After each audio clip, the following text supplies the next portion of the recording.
Good afternoon, everyone, and welcome to round 8 of the Afterburn IndyCar series, live from Dover International Speedway.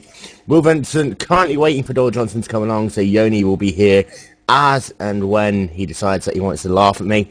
We're going to start off today with a recap from last week, the confusion that ensued at the end of the Kentucky 400 as Doyle Johnson magically arrives. Hello, Doyle. Hello. Made it just in the nick of time.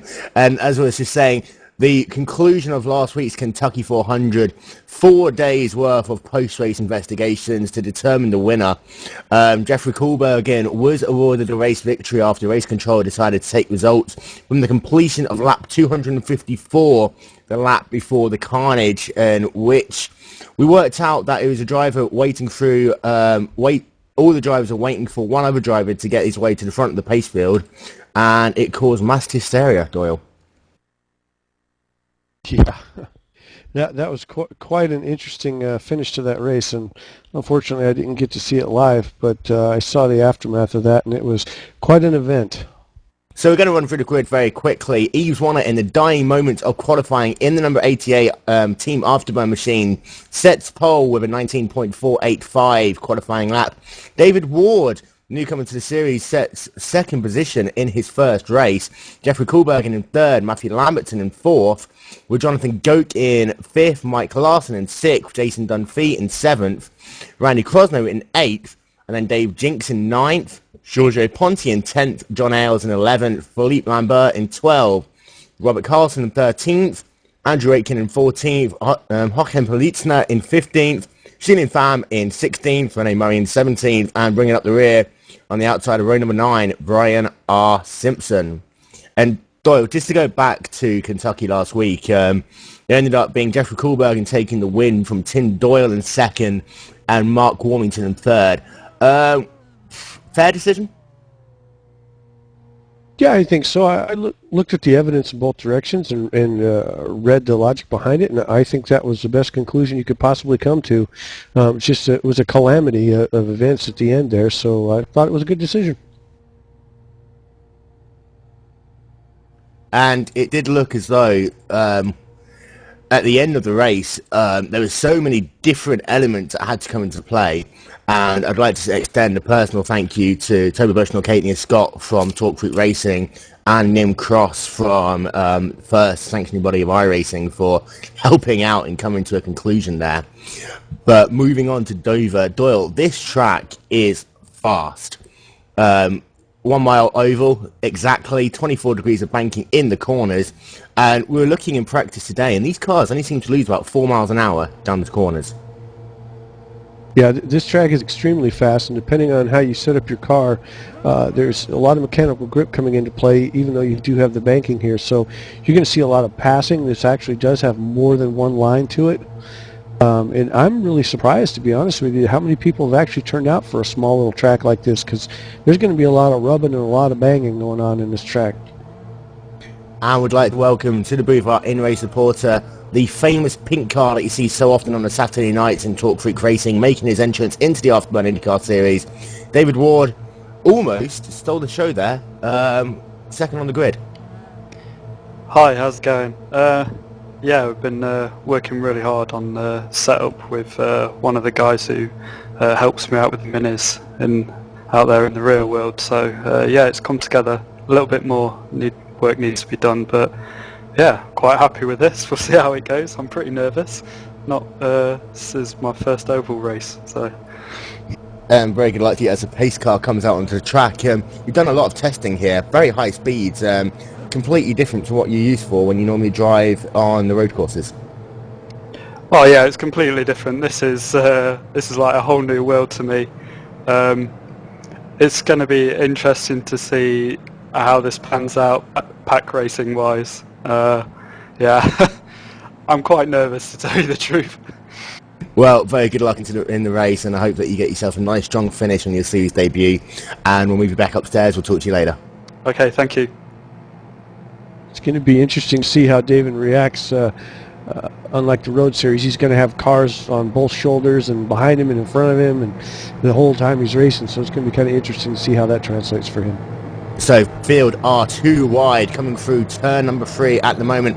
We're looking for the pace car to make that hard right turn down into pit lane, which you see happening now.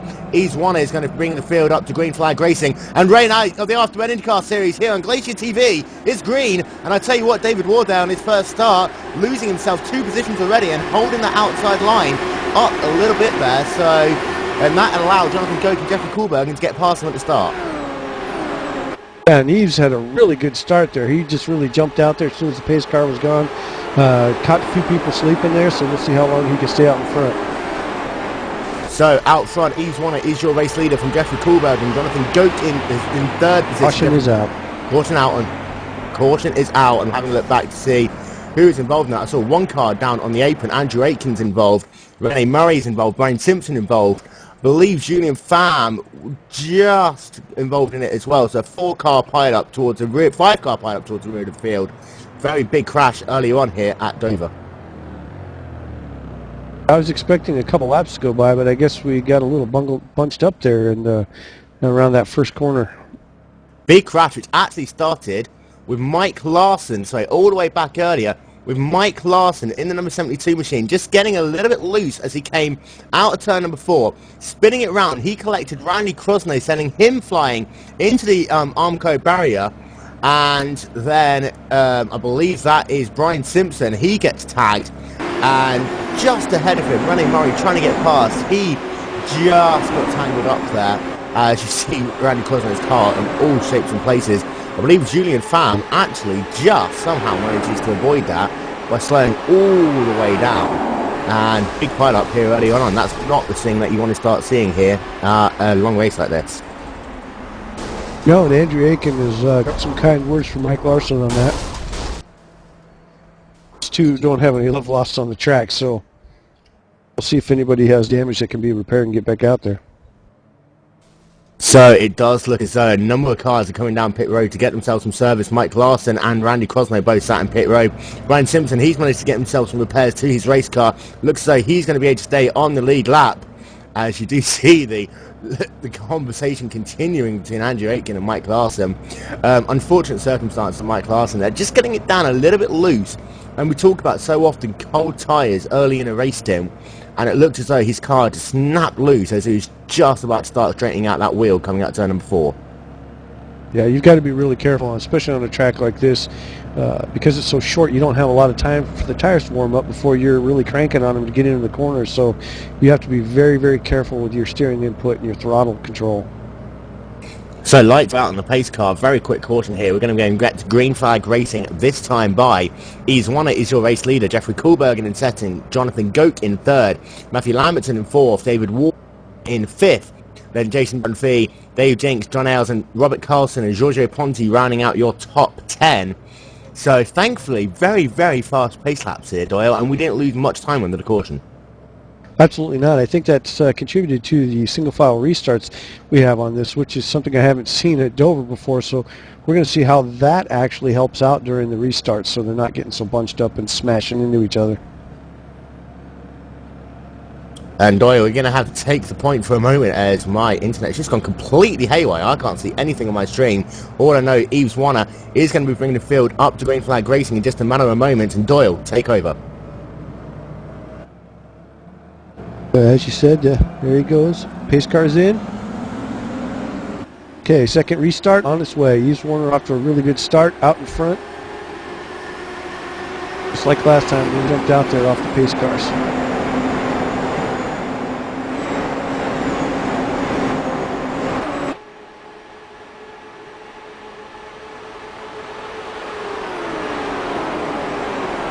And Yves Warner continues to have that gap that he's had at the start. Looks like Jeffrey Kohlberg and Jonathan Goke are going to try to close on him with Matthew Lambertson bringing up the rear. Got a little bit of a 3-car breakaway there. See if they can draft up Yves and see what they can do with that. Looks like they're actually going to work together here for at least a lap or two.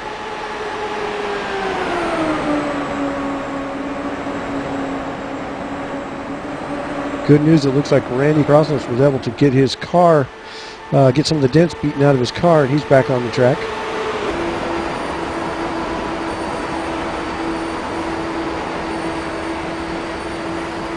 Andrew Aiken is also back on the track. It looks like Mike Larson's our only casualty in the first caution of the day.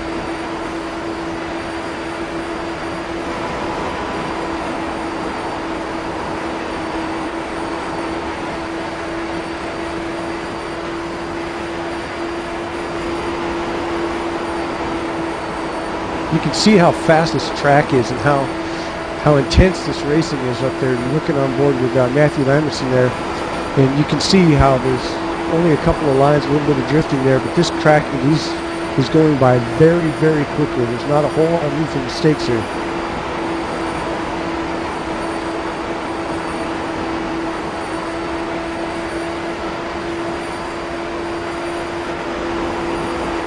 But looks like Matthew Lamerson is going inside there. Looks like he's going to make a pass on Jonathan Goke. Does he make it stick? Yes, he does. Yes, he does.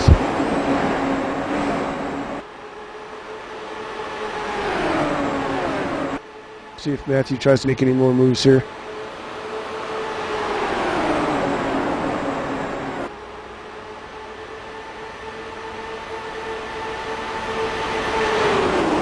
As you saw when Matthew got by Jonathan there, all it takes is a little move or a little bump to the outside of the corner, and the guy behind you is going to come right in and take that inside line away from you.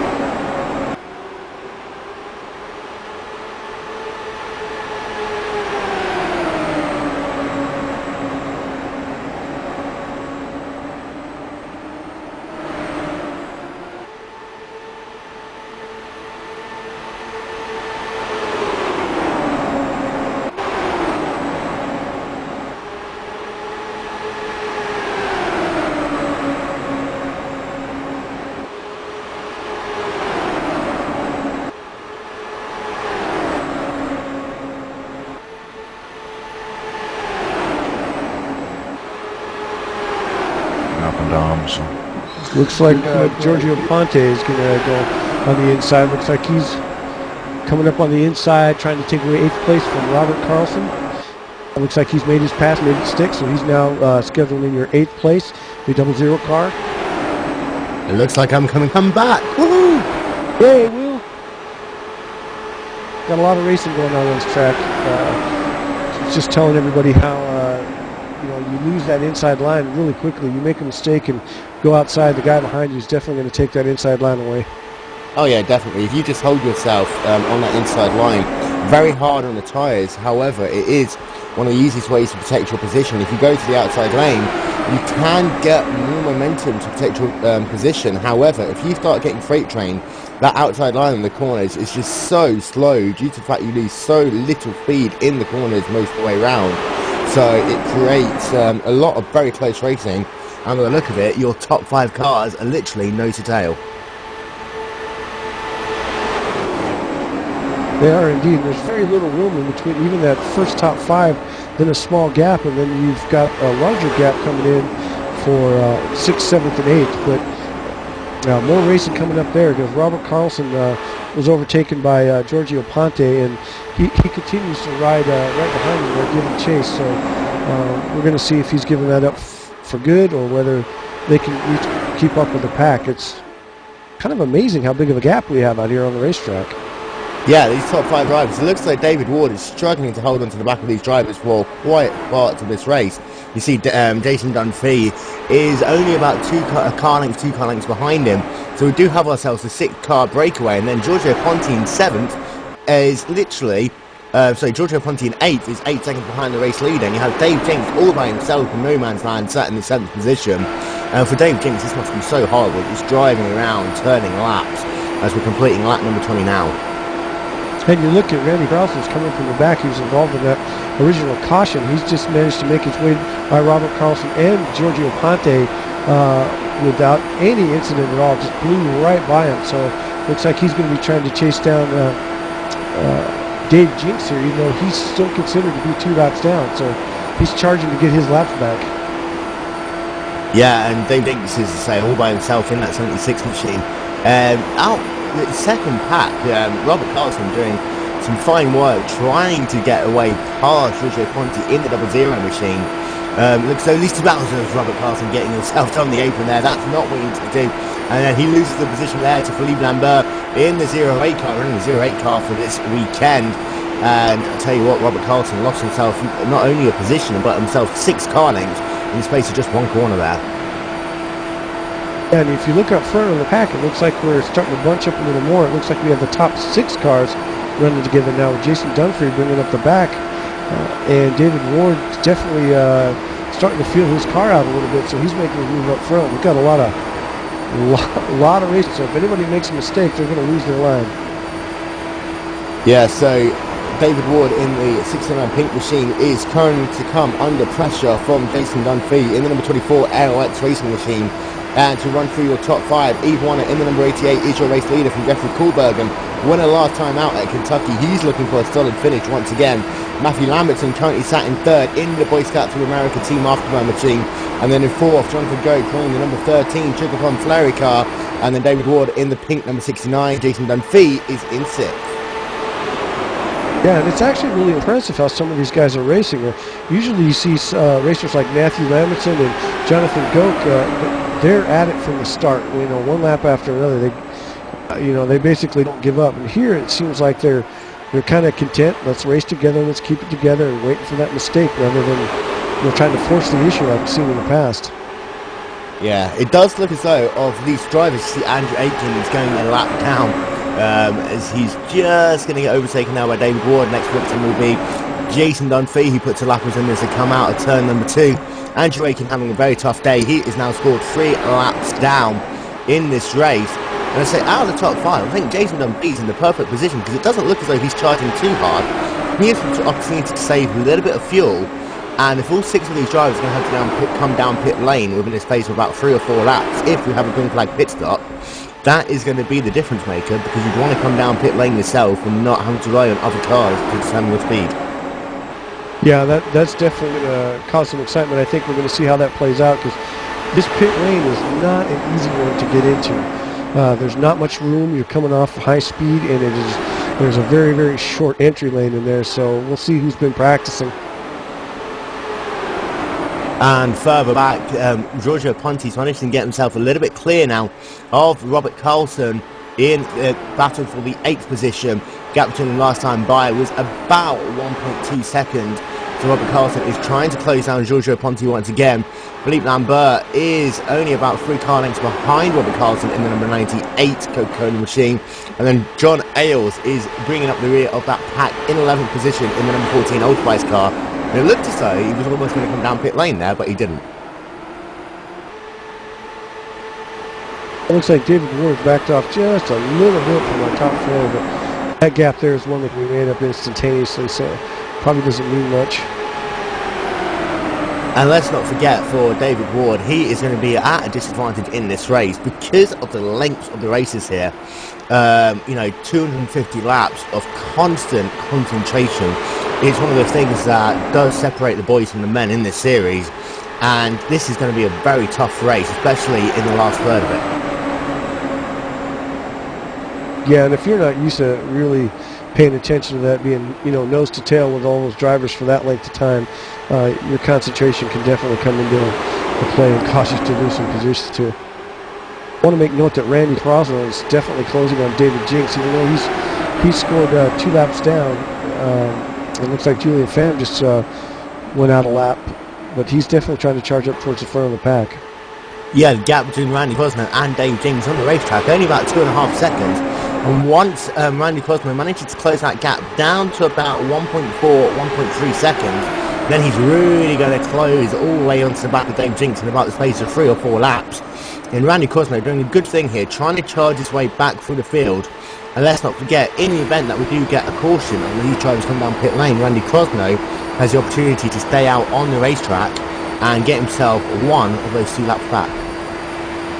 Yeah, absolutely. While sitting there getting his damage repaired, I'm sure he fueled up, got fresh tires, so he's got at least 2 more laps of fuel and 2 more laps of tires than the other drivers up front here.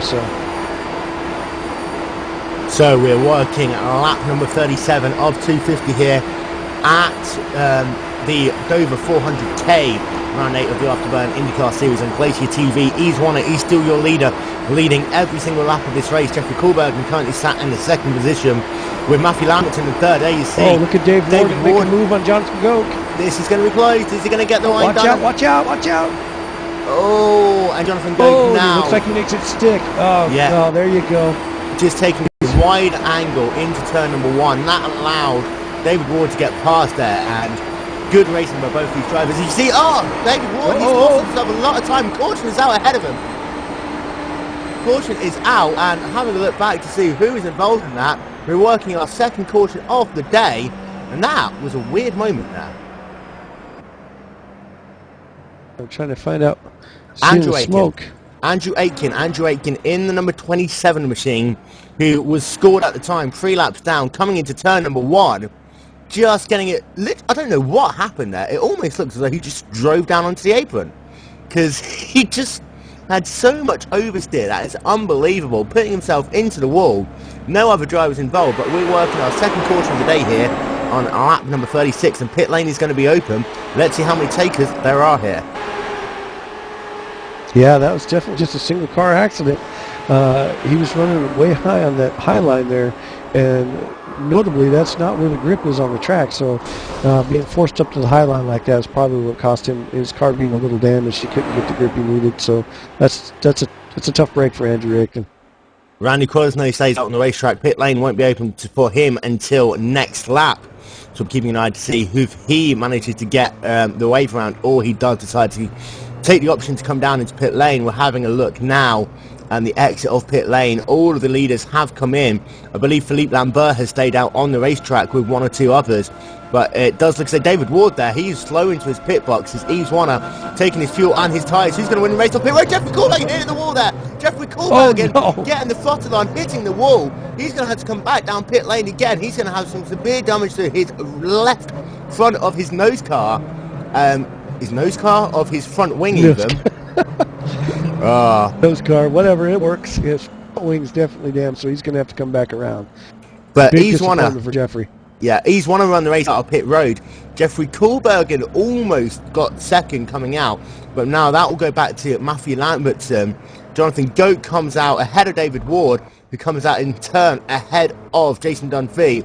Then it is Dave Jinks and Giorgio Ponti, John Ailes, a battle between Russell Clayton, who just manages to get out of pit lane ahead of, I believe that was Rene Murray.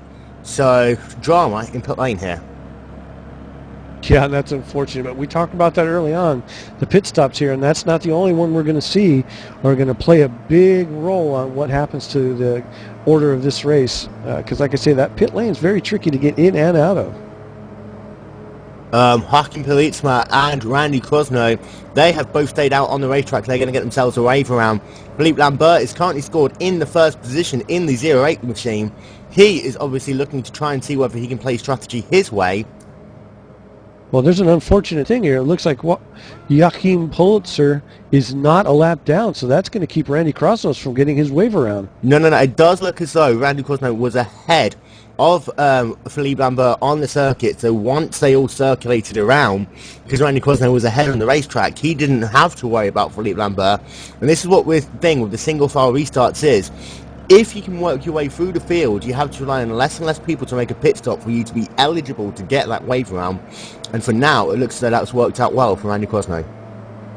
Let's hope so. I was just looking at that. I wasn't aware of the rule on the single file restarts, but yeah, it would have been a heartbreaker for Randy if he wasn't going to get around there. But he's hoping that he's going to get a couple more opportunities. This will leave him 1 lap down. He's still got plenty of car to keep up with the leaders, so if he can get that lap back, it could still be a good day for Randy. So, go around the pace car.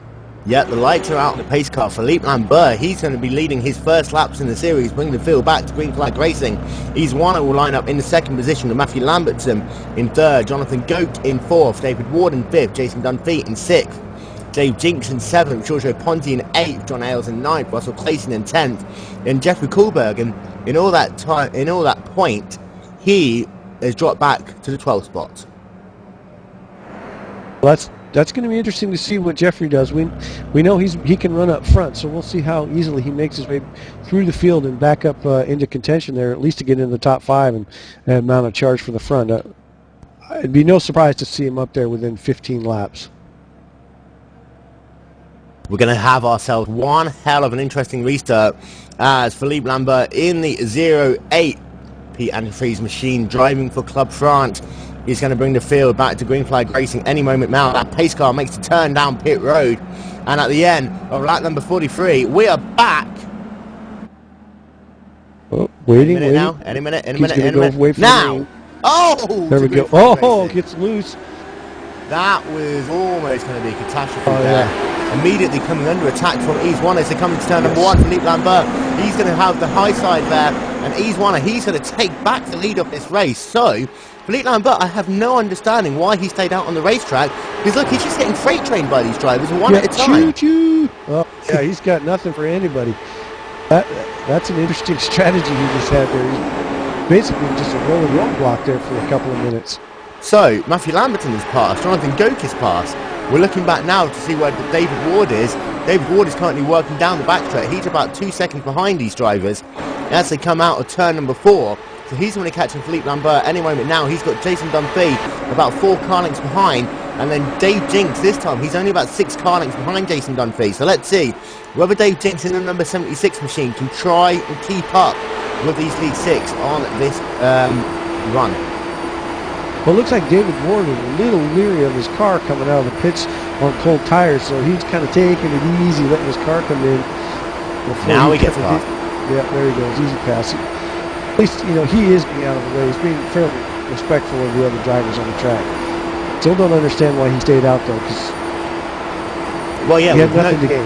Yeah, with no point for leading laps, the only way you get points if you lead the most laps for the race. And Philippe Lambert isn't going to be able to get those 2 bonus points just by leading 2 laps. Under caution, as you see now, Jason Dunphy looking down to the inside of the 24 machine, in the 24 machine, that the Aero X Racing car. So, Philippe Lambert is already back into 6th position.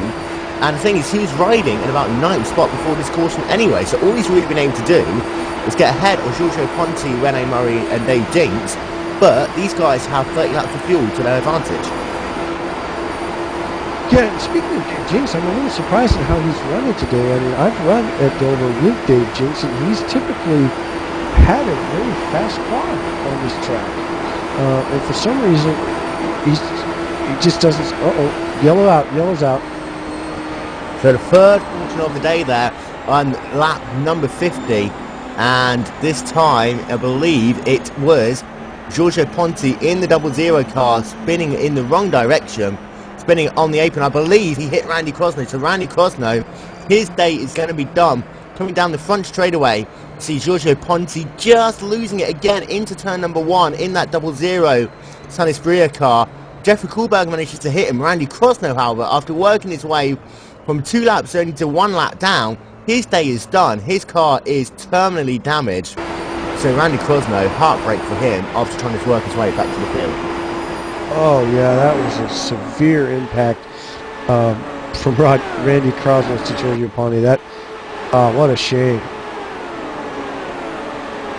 So, a 2-car incident brings out our 3rd portion of the day here at Dover. And it does look as though turn number 1, and he's played the same sign up Kentucky last week, and the exit of turn number 4. And for Randy Crossno, his car has got some severe damage to it. I'm interested to see whether or not he will be able to get some repairs to his race car, but it is looking for the moment that his day is pretty terminally damaged. Yeah, usually I think it would have been okay off the initial impact, but that impact into the wall, I think that's pretty much going to damage his right side suspension beyond repair. Having a look to see if there's any takers down pit lane this time. You see Philippe Lambert, Jason Dunphy, Jonathan Goke, they're all staying out, and this is going to give the lead for the moment to David Ward. You see Jeffrey Kuhlberg decided to pit right there. Since he was behind anyway, he'd go ahead and get fresh tires and a little extra fuel, so he's probably going to start to play the fuel strategy game here by getting a little extra fuel.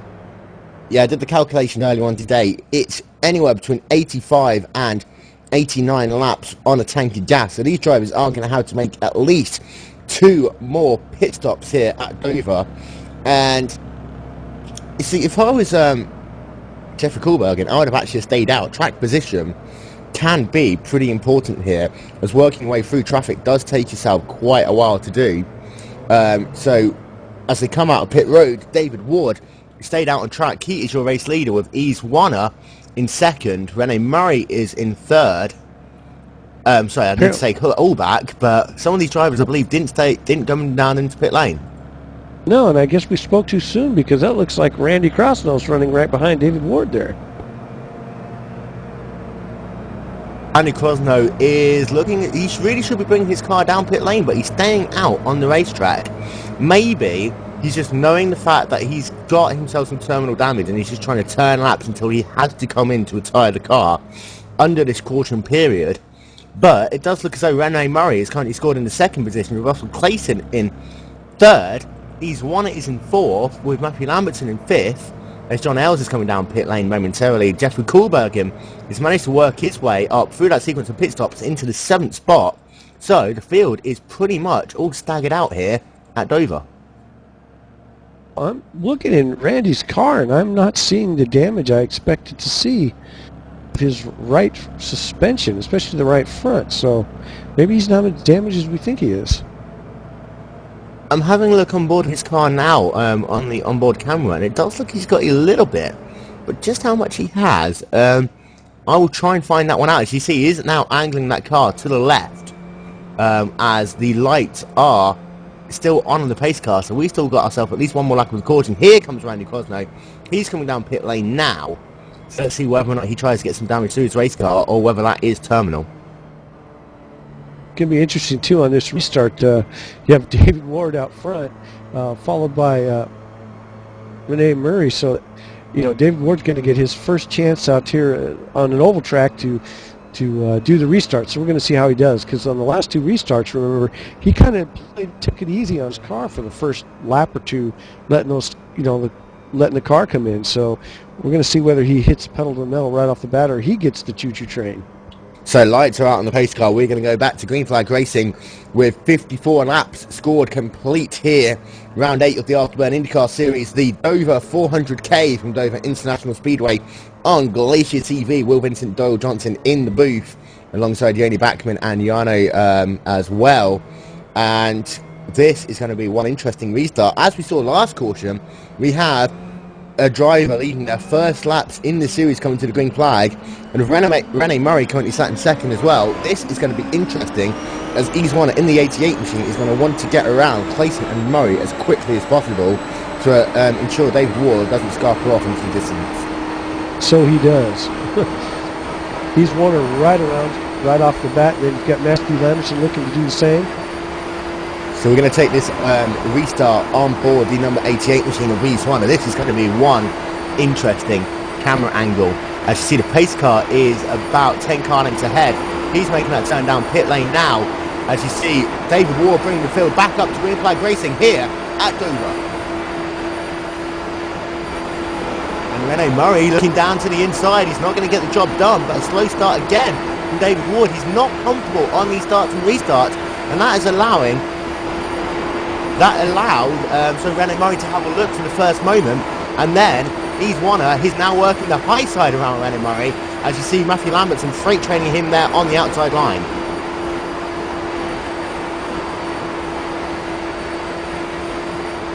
David Ward pulling up a gap behind Yves Warner has managed to get around, so he's going to be scored in second place. You got Matthew Lambertson riding in third and trying to trace down David Ward, really putting the chase on him.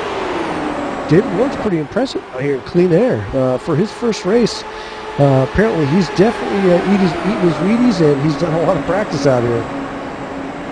So yeah, David Ward, the number 69 machine, he said he's made his mark in the Toxic Racing Supercups, races minis in real life as well. He's now got the hard charge of the 88 of Yves Warner right behind him. Is he going to try and defend from Yves Warner, or is he just going to let him pass? He's led himself 4 laps so far in this race. I see Iswana looking down to the inside line. They're going to be too wide as they come down into turn number 3. Careful. And Matthew Lambertson on the outside. Oh my gosh. David Ward is not giving up here. And he seems to have got that low lining working to a T already. Yeah, and he's wondering now. Once he gets the taste of blood, he does not give up. He'll pull him to the outside, trying to get a run on the inside of the corner there. Matthew Lambertson's going, don't go outside. I'll take that away from you. But he's definitely in race mode right now, I can tell you that. Oh yeah, he's one of the most ruthless drivers. He won his split in the World Cup test race yesterday at Michigan International Speedway in dramatic fashion. But again, he's looking right up to the rear wing of David Ward as they come down the front straightaway to complete lap number 62 or 250 here. David Ward doing a good job out front, but Iswana really does want to get the lead of this race back, and he's not got into his plan B, which is the famous fuel conserve mode. Yeah, and it's interesting. It's almost like he knows David Ward is kind of a rookie on the ovals, and he's trying to intimidate him by sticking that wing right underneath his back tires there. He can kind of jar him loose.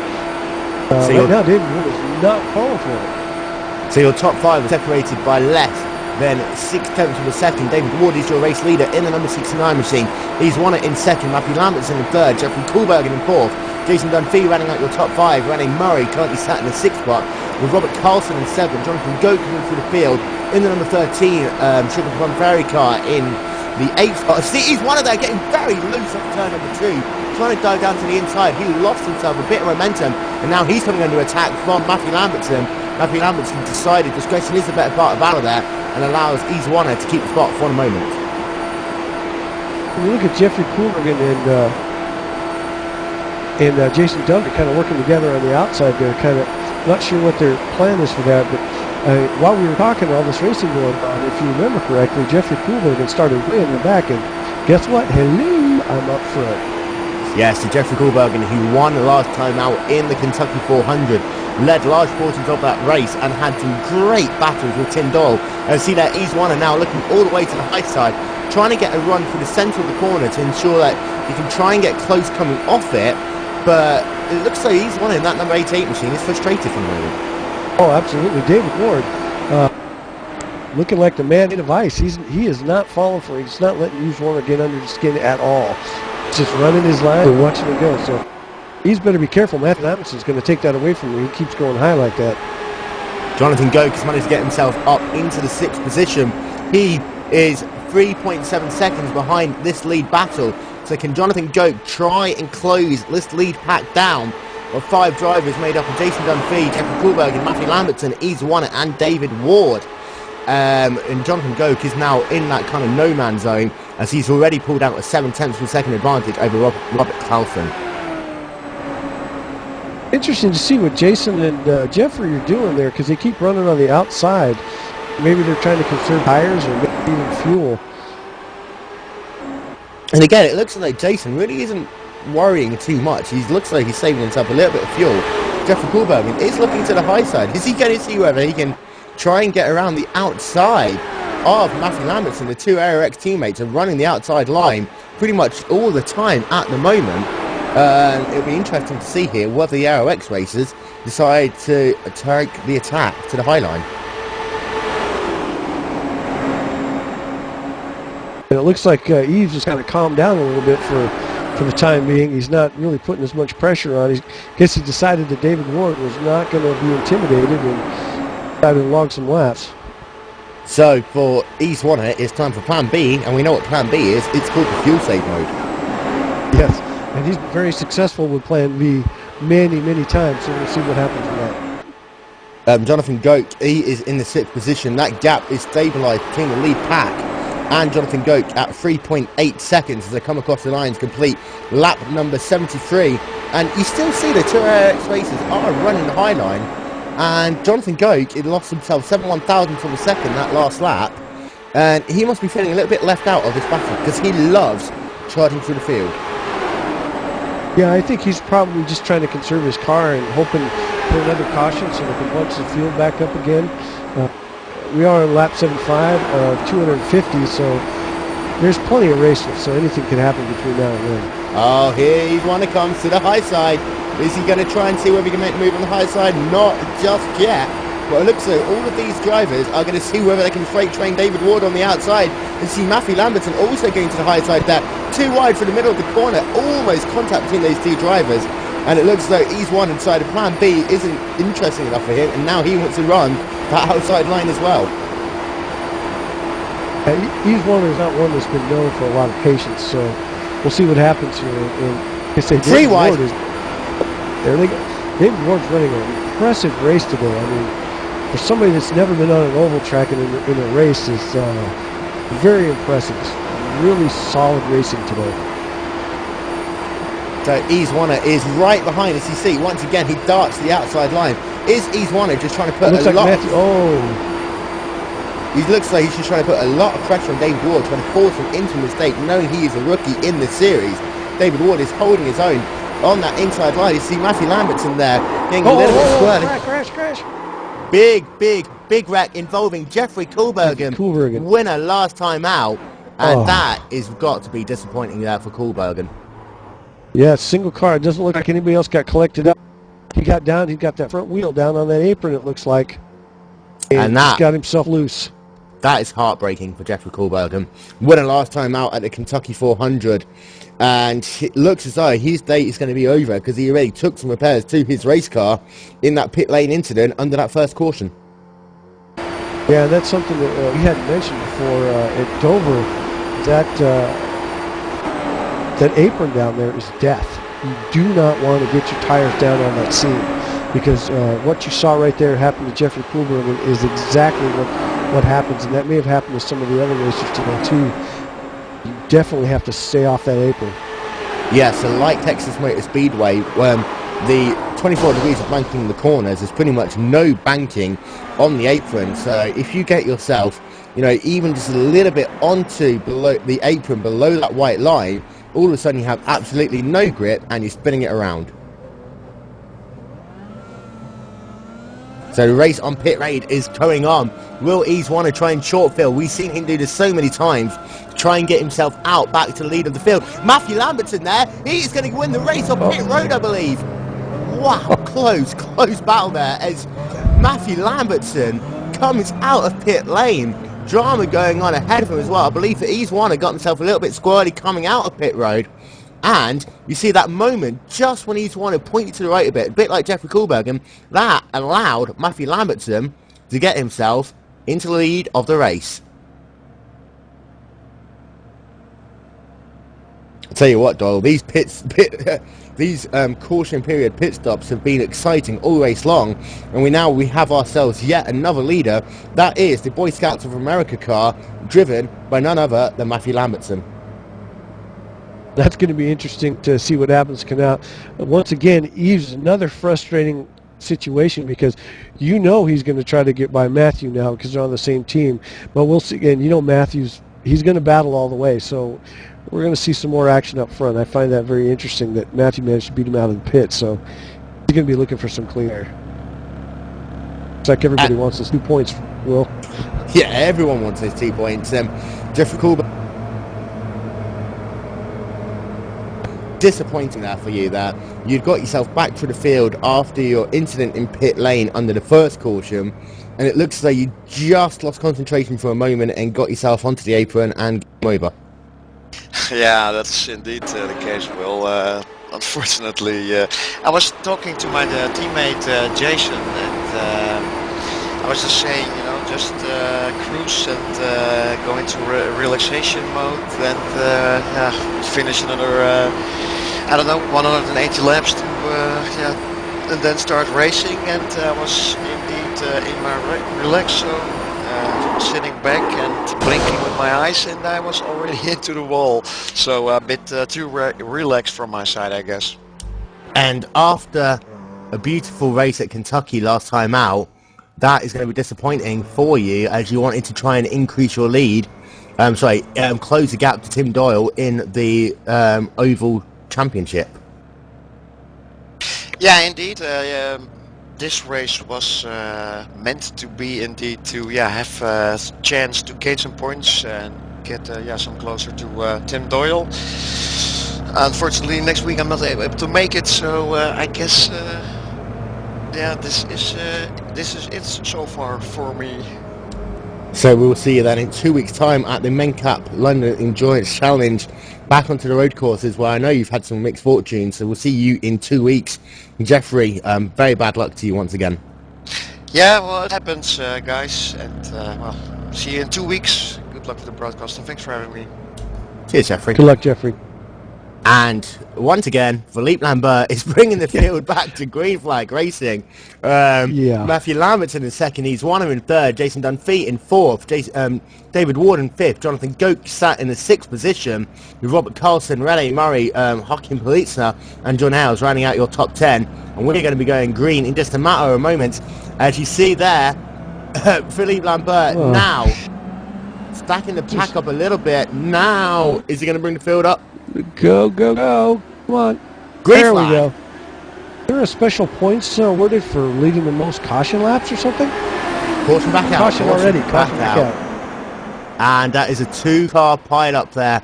In fact, I believe Jonathan Goke was involved in that one there, because he tried to overtake David Ward, put the power down, and got rear-ended by Robert Carlson. And lap number 82, just as he came up to green flag racing, looks like he had to check up a little bit, and Jonathan Goke got himself some, not much damage, but he spun himself around. So, annoying moment there, and we're back under caution here at Dover. That's a interesting one. I'm not sure what happened with that. It looked as though, just as he was starting to accelerate, he checked up a little bit. Robert Carlson sat on the outside lane. He was ready to go, and Robert Carlson has got himself a little bit of front wing damage as these two drivers just connected with each other, spun Jonathan Goke around, and I believe Joachim Politzner was involved in that as well. He's down pit lane getting some repairs to his race car. Boy, that was not a good example of heads-up driving. I'm not exactly sure why Robert Carlson decided to just power right through the back of Jonathan Goke. That bad form. He didn't realize where his back wheel was. Yeah. So unfortunate, putting us under our fourth caution of the day here at Dover, and Philippe Lambert then is going to lead the cars around this caution once again. He's actually leading himself some laps now, even though it is still under caution. So Philippe Lambert in that 08 machine didn't get overtaken by Matthew Lambertson or Iguana on that restart. So he is once again going to bring the field back up to green flag unless he decides to come down pit road this time.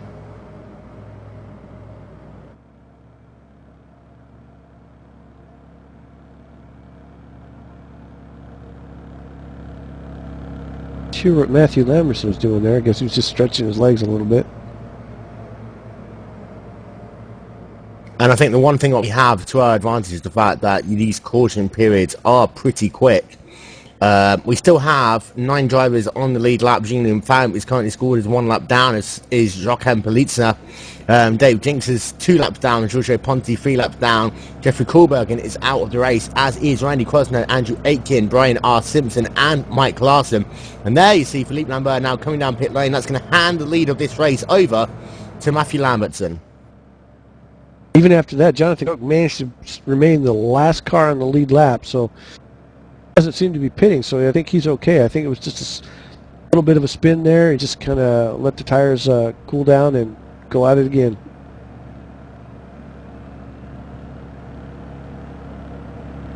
So, just talking to Jonathan Goke quickly, he says that he's not sure if he has any damage to his race car, as I think Lambertson's trying to save a bit of fuel there. Either that or he's playing chicken with Iguana, trying to find something to do under this caution period. So to run through your top 5, Matthew Lambertson is your race leader with Iguana in second, Jason Dunphy in third, David Ward now up into the 4th position with Robert Carlson currently sat in the 5th spot, Rene Murray in 6th, Dave Jinks in 7th, John Hales in 8th, and then Jonathan Goke is in 9th with Julian Pham, I believe, and Philippe Lambert in 10th. Yeah, and the number 24 car, Jason Dunphy, he's kind of been in the back. He was helping Jeffrey Kohlbergen previously, and he's just kind of slowly run a very patient race, and now he finds himself in the 3rd position here. So this is a good example of a careful, not really aggressive, trying to get the job done without getting underneath everybody, and that sometimes pays off, especially with a race as long as 250 laps.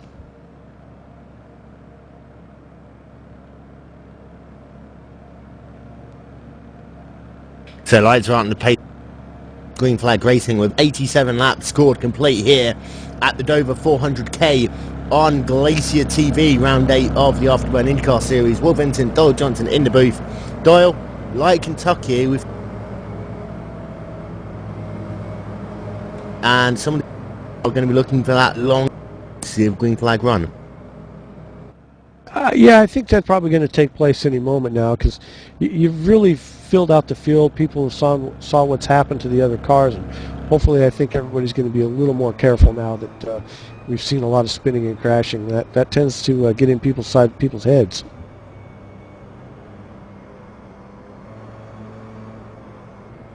So we're going on board with Jason Dunphy in the number 24 Aero X racing machine for this restart. He's lost pretty much all of his teammates in the race. Jeffrey Kohlberg getting involved in that last caution, and Jonathan Goat currently sat 4 spots behind. Pace car making the turn down pit lane once again. Matthew Lambertson bringing the field up to green flag racing, and here we go again at Dover.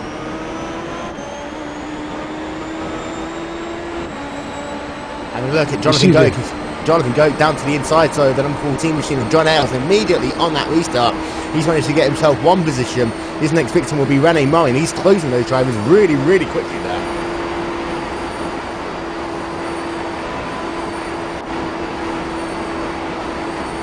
You see on board with Jason there, you see he's kind of laying back there, and right off the bat you see Eves and Matthew up front there. I think those guys are going to go at it pretty heavily. See if they run 3-2 wide, and all of a sudden Jonathan Goat just had cajoles to be able to get around both of those drivers.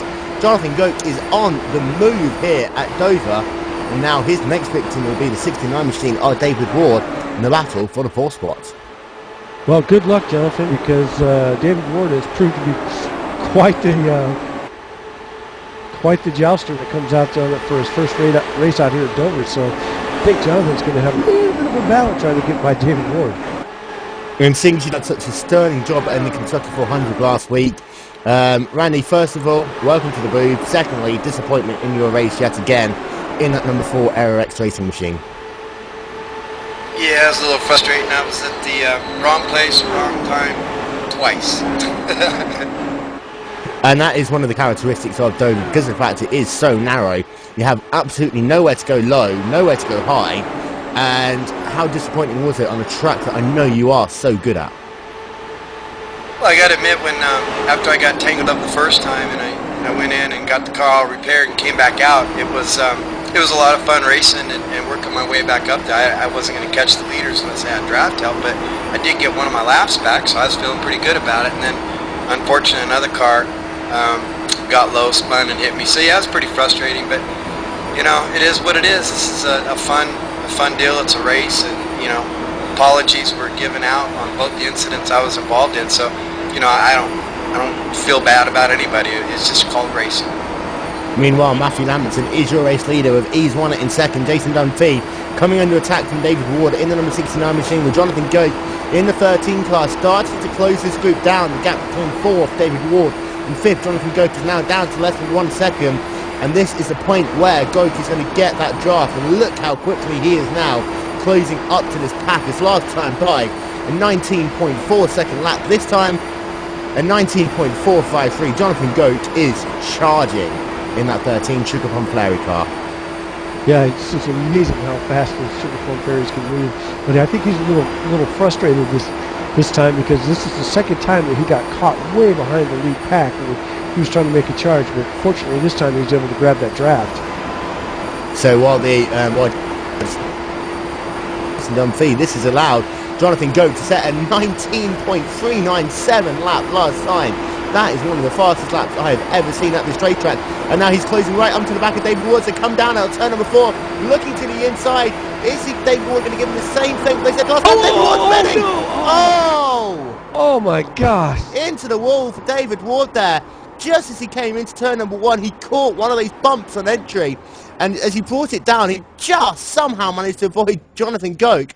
But he's into the wall, and disappointment there. But it looks as though we are still under green flag racing conditions. Caution No, just now came out. the caution's out. Caution is out.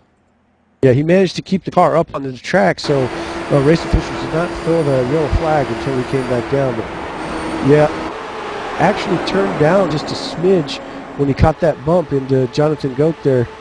Oh, that's unfortunate. Well, it's almost, that looks like a little netcode incident. I don't see actual... There was no contact between Goke that I saw. No, it looks like the rear end of David Ward just got a little loose and lost traction, and into the wall we go. And that was disappointing for both those drivers, as Jonathan Goke has managed to charge himself up into third position. All these drivers coming down pit lane once again. Let's have a look to see what happens in this race down pit road.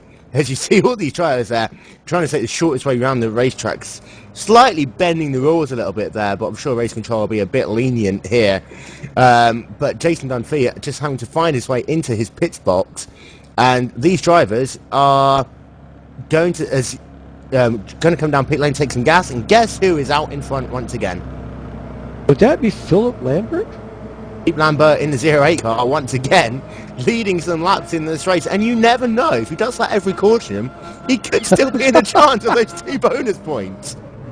And Jonathan Goke gains 2 spots there in pit road. He's one of the leads the drivers who came down pit road out. Jonathan Goke comes out in the 2nd position. Then Matthew Lambertson is dropped right back there, behind John Ailes, behind Robert Carlson, behind Rene Murray, as Jason Dunphy is going to line up 3rd of that bunch. And Joaquin Polizno, Julian Pham, Giorgio Ponti, they're all going to get the try to get the wave round. That's not going to happen. Dave Jinks is going to get the wave around, but with Philippe Lambert staying out on the racetrack, this is pinning a couple of drivers a lap down.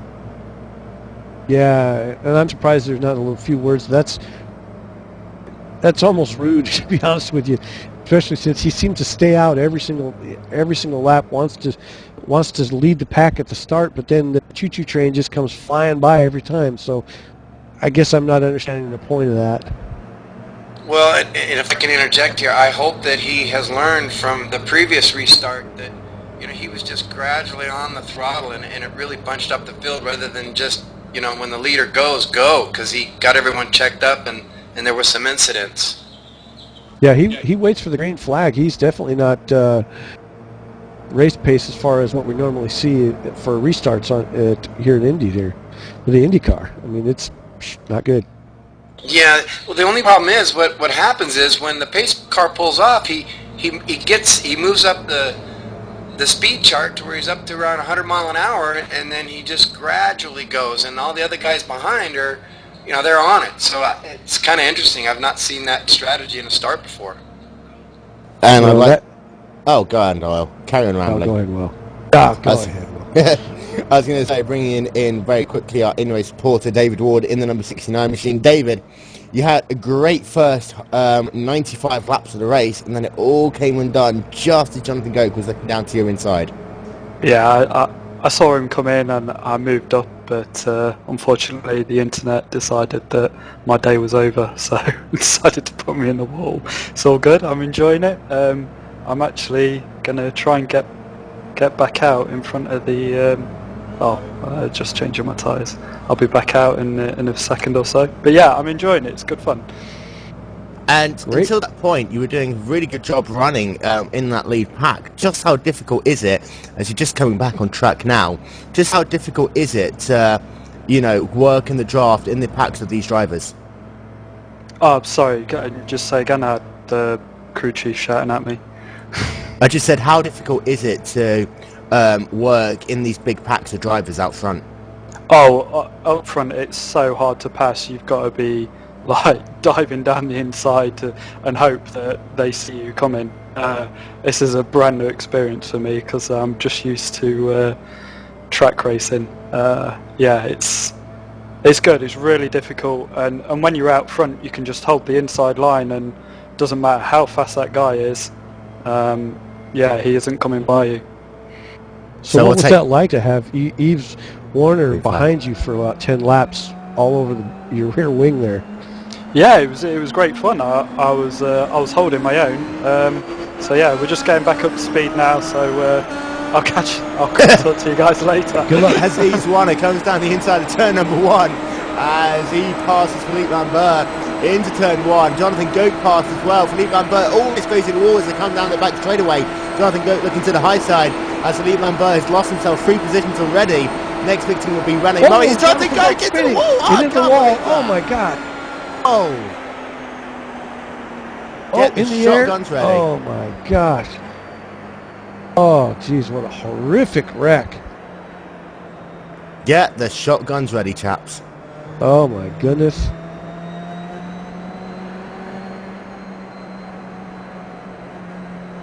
So our second big multi-car pile-up of the day, that involved Julian Pham, Jonathan Goat, Håkan Politsna, and David Ward again involved in that wreck. So his day is now over, and Jonathan Goat losing it on the apron. That is disappointing. Matthew Lambertson got himself a little bit damaged in that wreck as well. And big wreck, big disappointment. David, I know you're still here. From your view, it all happened ahead of you and there was just nowhere to go. Oh, that came up so quickly. I thought if I could hear it inside, go low, and lo and behold, the car comes down. Oh well, I'll be definitely back for the next one. It's so much fun. So as the first 100 laps were pretty awesome for your entrance into the series. Unfortunately, your race ends on lap 102, but we will hopefully talk to you later on and let you go back upstairs and enjoy the banter from the people upstairs, and we'll talk to you later on in post-race. Alright, thank you very much, guys. Yeah, and like we talked about, you're at lap over 100 laps here, a little fatigue maybe, and Jonathan Goat he's down on the apron just like we talked about. Once you get on that apron, you're lucky it's over. And sure enough, he got way down on the apron and totally lost traction. And Jonathan Goat's day is unfortunately over as these drivers are having some difficult times here at the Dover International Speedway, and it just seems to be again on turn number 4 on the exit as now Philippe Lambert comes down into pit lane.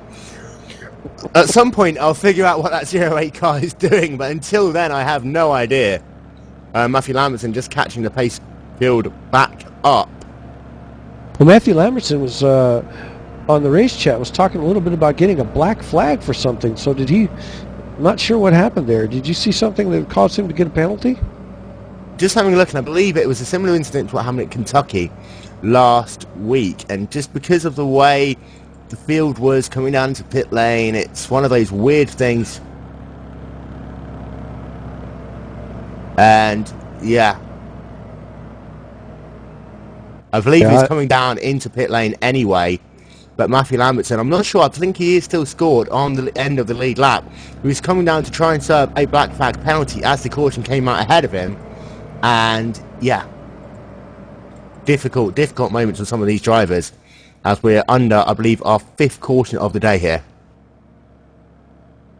Yeah, and it looked like we were going to do really well at the start. I was actually a little surprised because you kind of expect a lot of cautions at Dover just by the nature of the racing. You got a lot of very aggressive racers on this track, so they're not going to be given a whole lot. So I guess this is what we should expect from this kind of racing. But Matthew Lambertson is definitely going to be making his way back up through the field. I doubt he'll stay behind very long. And they always say that, you know, this is the IndyCar version of Bristol, just because of the high speeds and the high drama. And however, we are now 107 laps into this race, approaching half distance, and these drivers really must just want to get some clean laps done here and get themselves at least to a point where they can think about green flag pit stops. Well, I think depending on who you are, I mean, you've got Jason Dunphy, who's now scored in 2nd position, just still running a clean, smooth, not being aggressive. But René Murray scored in 3rd position. Robert Carlson. They're just taking it easy and watching everybody else crash out, and you never know. They could be up front and be taking the checkers at the end of this race. So, Rainer, you in this race earlier on, just how fast are the speeds here at Dover? And just how difficult is it to react to something happens ahead of you? Randy? Wakey wakey. I'm sorry, I had a little technical difficulty. What was that question, Will? I said, just how difficult is it to react to any of the issues going ahead of you? As we're back to green flag racing here, so Eves want to green. Eves want to bring the field up. Jason Dunphy lost out there on the restart, falling to 8 car lengths behind. But Randy, just how difficult is it for you to react to incidents on this racetrack here at Dover? Well, you have to make a split decision and make the right one, and I got to be honest with you, it's almost like a guess. It's like a goalie in soccer, either go left or go right, and you have to anticipate before it really unfolds in front of you. It's that tight. It's such a narrow track. And is it almost a case of, $5,000 in red or black? Pretty much, but I've been playing the double aughts green, it seems like, lately, and it hasn't been hitting. Speaking of somebody with luck, look at Jonathan Goke is back out on the track. Currently scored 2 laps down in the number 13 machine, but on the track, turning laps and turning reasonably fast laps as well. So it looks as though, like he has some damage, he is just being able to keep it pointing in the right direction. I'll tell you what, he's got a heck of a pit crew, because that was a horrific crash. He was in upside down in every direction, so you got to hand it to his pit crew for banging the dents out and straightening up that suspension to even get him back on the track at all. And out front, East One is your leader, Jason Dunphy, tucking in behind in second. Now, with all the incidents going on behind them, these two drivers have the opportunity to put away. Rene Murray currently sat in third. He is 1.6 seconds behind the race lead. Matthew Lambertson just overtaking Robert Carlson there in the number 98 machine to take that 4th position for Matthew Lambertson in the Boy Scouts of America car up into the 4th spot. He's going to want to try and close down Rene Murray as quickly as possible. He's going to have any chance of attempting to catch his lead duo. John Ailes is currently sat in the 6th spot, and Philippe Lambert is in 7th. Yeah, Matthew Lambertson's definitely on the charge, so we'll probably see him as long as he catches that draft, he'll be up there. But he's got a mighty hill to climb before he can get up to Eves Warner and Jason Dunphy. Got a nice battle going on. John Ailes, Robert Carlson, Dave Jinks on the racetrack. John Ailes is looking to the inside, trying to find a way around Robert Carlson. Carlson getting a little bit tight in the centre of the corner. That is going to allow John Ailes to have a look down to the inside, but defending well, nicely in that middle groove. On John Ailes not being able to dive down to the inside line close enough to try and make a pass, as we're currently working lap 114 laps now scored complete here at Dover, so we're over halfway. Well, I'm looking at Robert Carlson's car. I really like the paint job on that. They did a real good job on that Coca-Cola car. Yeah, that number 98 Coca-Cola machine, really, really, really beautifully well done. And then obviously you've got John Ailes in the Old Spice car, and the number 14 right behind, one of the most distinctive liveries out there. John Ailes in the Old Spice car, still hunting down Robert Carlson in the battle for the 5th spot. And my dyslexia's kicked in again. Apparently we're not halfway. I'm thinking 225 laps. In reality it's 250, so we're almost halfway. Well, it depends on whether you're counting caution laps or not. Oh, shut up, Doyle. Out front, he's one is your race leader, Jason Dunphy, sat in the 2nd position. Matthew Lambertson has now got around Rene Murray in the battle for the 3rd position. Pulled out already a 4 attempts from the 2nd advantage, but he is 3.4 seconds behind the race lead. Matthew Lambertson wanted to conserve some fuel and play the strategy card, but he now has to charge with all of his life just to try and get in the same postcode as these other drivers. Yeah, that's going to be a tall order, because he is definitely way off the draft. So, but Matthew's been very, very fast in previous races, so we'll see if he's really got enough car to keep up. See if our leaders up here are just in fuel conserve mode.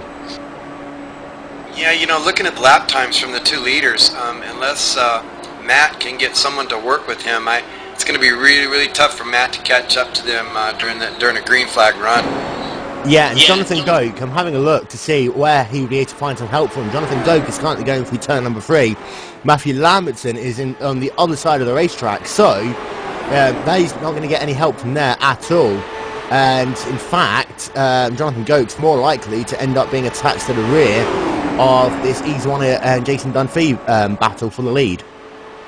Looks like we got Dave Jinks doing battle. He's a lap down with Robert Carlson. It looks like Dave Jinks finally found some wings for his car there, and he's trying to make his way up through the field at a lap down. Yeah, Dave Jinks doing a sterling job there in that number 76 West USA machine. His next victim to try and unlap himself from will be Rene Murray. And let's not forget, the last time we were here, last December, I believe it was, in the Afterburn IndyCar series, the Dover 150 as it was then, Dave Jinks qualified that car on pole and completely shocked everyone by taking pole by 2/10 of a second. Yeah, and that's what I was talking about earlier. I was a little surprised to see the pace he's running here today. Judging from the race that we had last time, he was actually phenomenal. So somebody's snuck into his garage and stole his secrets. Stole his secrets, put some sugar in his car. You can start the conspiracy theories once again, Doyle. Absolutely, that's what I'm all about. They see Dave Jinks once again getting it done out front there, so he's going to want to lead that next little pack of racing. They've got their own little thing going on back here.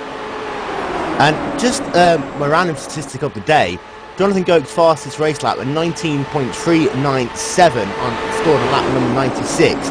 That is less than 5/100ths of a second behind the fastest ever lap here at Dover, which is shared by Chris Cahill and none other than Mr. Randy Crossno, who's fallen back asleep again. Well, I'm awake. So yeah, Randy, the fact that you jointly own the track record in race conditions at this track must make it even more disappointing for you, the fact that you're now sat on the sidelines having to listen to us blather on like idiots. yeah, and we can. Well, yeah, and you keep reminding me how disappointing it is. So yeah, no, but really it's all in good Randy. fun. So Yeah, as we are now halfway, by the way. Woohoo! So, actually, a little more than halfway, but that's okay. Yay. So Ease1 is your race leader in the number 88 Team Afterburn machine. Ease1 has led the most laps in this race so far, and he's doing a sterling job out there in the number 88 machine. Jason Dunphy, driving for Aero X Racing, is currently sat in the second position. Jason's not really had two events for the race. He always seems to be, waiting for that moment to pounce. And I think as this race gets, about 25% further, you will start seeing Jason starting to shine. You're absolutely right, Bill. When we were in the race, Jason and I being teammates, we were talking, and he was behind the leaders. I think he was in 5th or 6th, and he was just content just to lay back and save his tires, and it's so early in the run. So that's what he's doing now behind Eves. He's actually saving some fuel, saving tires, and I think when we get 20-25 laps to go, I think you'll see a pretty good shootout between Jason and Eves if they're both still in this race in the end. And for Jason, he's one of those thinking drivers as well. You never realise just how aggressive he can be, because he's always just sat there planning his way through the field, as we're currently looking in the battle for the 4th and 5th position with Rene Murray and Russell Carlson. That is hotting up there. You see Dave Jinks ahead of him as well. He's managed to get himself around Rene Murray. Robert Carlson looks as though he's got legs to at least get up to the back of Rene Murray, but he's not been able to find a way past just yet. Yeah, we talk about the benefits of the draft. Matt Lambertson was about 4 seconds behind roughly when we got the green. He's now 6.1, so he's lost a couple seconds because he doesn't have that drafting partner that Jason and Eves have worked out together, and that's why they're kind of checking out. And that's something, too, that come up, and a lot of drivers have been commenting on that. During the last build for iRacing, it seems like they've introduced the two-car tango to almost all the cars, including the IndyCar, where we've noticed that two cars are rolling together like this. They're capable of phenomenal speeds, which is not something you would normally see in an IndyCar. You see, I personally disagree with that. I just think these drivers, having had the same car to race for season after season, and then it's just the increase in the draft model. I personally think it's just been the drivers needing to adapt better more than anything else. You can still see in most draft packs, two drivers can't disappear from the field the same way you'd get at a plate track in NASCAR. I personally think it's just overhyped a little bit, but the draft effect is a lot bigger than it used to be. And looking forward towards the iRacing Indianapolis 500 in literally what we are just over a month's time now. That's going to be really interesting to see how the effect of the draft is going to work on the greatest spectacle in all sim racing. Well, now my feelings are hurt because you disagree with me. So, the other thing is when we look at the draft out there with Eves and Jason, you see about a car length to 1.5 car lengths between them. If there were people catching up to them, you'd see those two tighten up with one another, and they could probably run another tenth or two quicker. They're running in the mid 5s to high 5s. They could be in the high 4s if they really tightened it up and really wanted to push. But there's really no need to, because they're checking out from 3rd place as we speak. yeah, then you've got the 4th place battle going on. That's actually where the race is at currently. Back there on the rest of those cars on the lead lap. Sitting in there, we've got some guys riding along there. Got Dave Jinks leading that pack, even though he's still scored a lap down. So he wants to stay out front there in case there's another caution, so he can try to get his lap back. Yeah, the best battle on the racetrack is actually their 3-car battle. 4-car battle, even René Moe, Robert Carlson, John Ailes and Philippe Lambert. Those 4 drivers are now separated by less than 1 second on the racetrack. With Dave Jinks putting these drivers all the way round. In fact, I believe the fact that Dave Jinks is leading this pack means that, you know, these drivers are going a little bit faster than they would be doing so otherwise. And this 4-car duo, I think Philippe Lambert is actually saving a little bit of fuel behind in that last position of that pack, but it doesn't look as though either driver is putting too much pressure on the driver out front at the moment. Well, I think we're at that spot where we're just kind of trying to relax, stretch the legs out a little bit in the car, and maybe loosen the grip a little bit. We've still got plenty of race to go. Yeah, as we're currently having a quick look on board with Jason Dunphy in the number 24 Aerox racing machine, that beautiful green and carbon fibre livery there. He's sat behind Ease 1 and not even had a look to the inside yet. So, as Randy was saying, literally just, saving a little bit of fuel, saving his tyres a little bit, seeing where also Ease 1's weaknesses are, and because Ease has so few weaknesses, he's having to look very hard. But that Aerox racer doing a sterling job, currently sat in the 2nd position in what is also his first race in the Afterburn IndyCar series this year. Will or Doyle, do either... Come again? Go ahead, Ron. I just had a quick question. Did Will or Doyle, did you all note when they pitted what lap that was? Most drivers came in on the caution before this one, so they came in around, by my watch, lap 100, 101. So they're going to be needing fuel in about, 40, 45, about 40, 45 laps, I think. Probably around lap 200 or a little beyond that. So should be able to, one more pit stop and they'll be able to finish the race? Yeah, if this race stays green, it's all touching one at the same time. If this race stays green, it's one more pit stop to the end. And it'll be a case of when these drivers want to come in, you'll possibly see a little bit of strategy come into play as well. You want to come in as late as possible in case the caution does come out, just because this pit lane, the 35-mile-an-hour speed limit, it is just so slow once you engage that pit lane speed limit that you don't want to come in until you absolutely have to. And let's not forget, not only is pit entry difficult here, but pit exit, Randy, is oh so challenging. Yeah, it's a ice skating rink. When you come out there, you can't just get on it. You have to really feather the throttle and then enter the backstretch carefully and safely. It is tough, but the guys that are really good at it can make up some time. Yeah, that's something we have seen yet today. We have not seen a green flag pit stop, so that excitement is yet to happen. So we'll see what happens if we do get a green flag pit stop. We'll find out how many people can actually make it safely in the pit lane without getting black flag and speeding and spinning. And let's not forget, Afterburn IndyCar Series officials did make a change to the rules for this race, for the series after the Kentucky 400, where Jeffrey Kohlbergen got himself a penalty which was then protested. So the rule has been changed to now say that any driver who merges onto the track before the back straightaway will get himself a 15-second stop and go penalty. And both of you guys, that is a lot more severe than the rule used to be. Yeah, that's for safety reasons, obviously. especially on a track like this where the lap times are so short. It takes nothing for you to get started out there on the track, and next thing you know, the cars are on top of you, and you don't want them having to go on that outside line like that.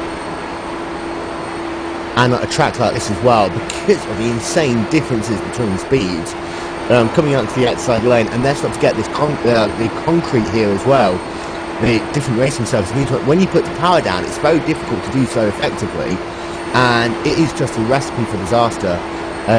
Out front, Easewiner is still your race leader, as we are less than 100 laps to go here at the Dover 400k and Glacier TV round 8 of the Afterburn IndyCar series, with Doyle and Randy Crossno in the booth alongside me, Vincent. Hello.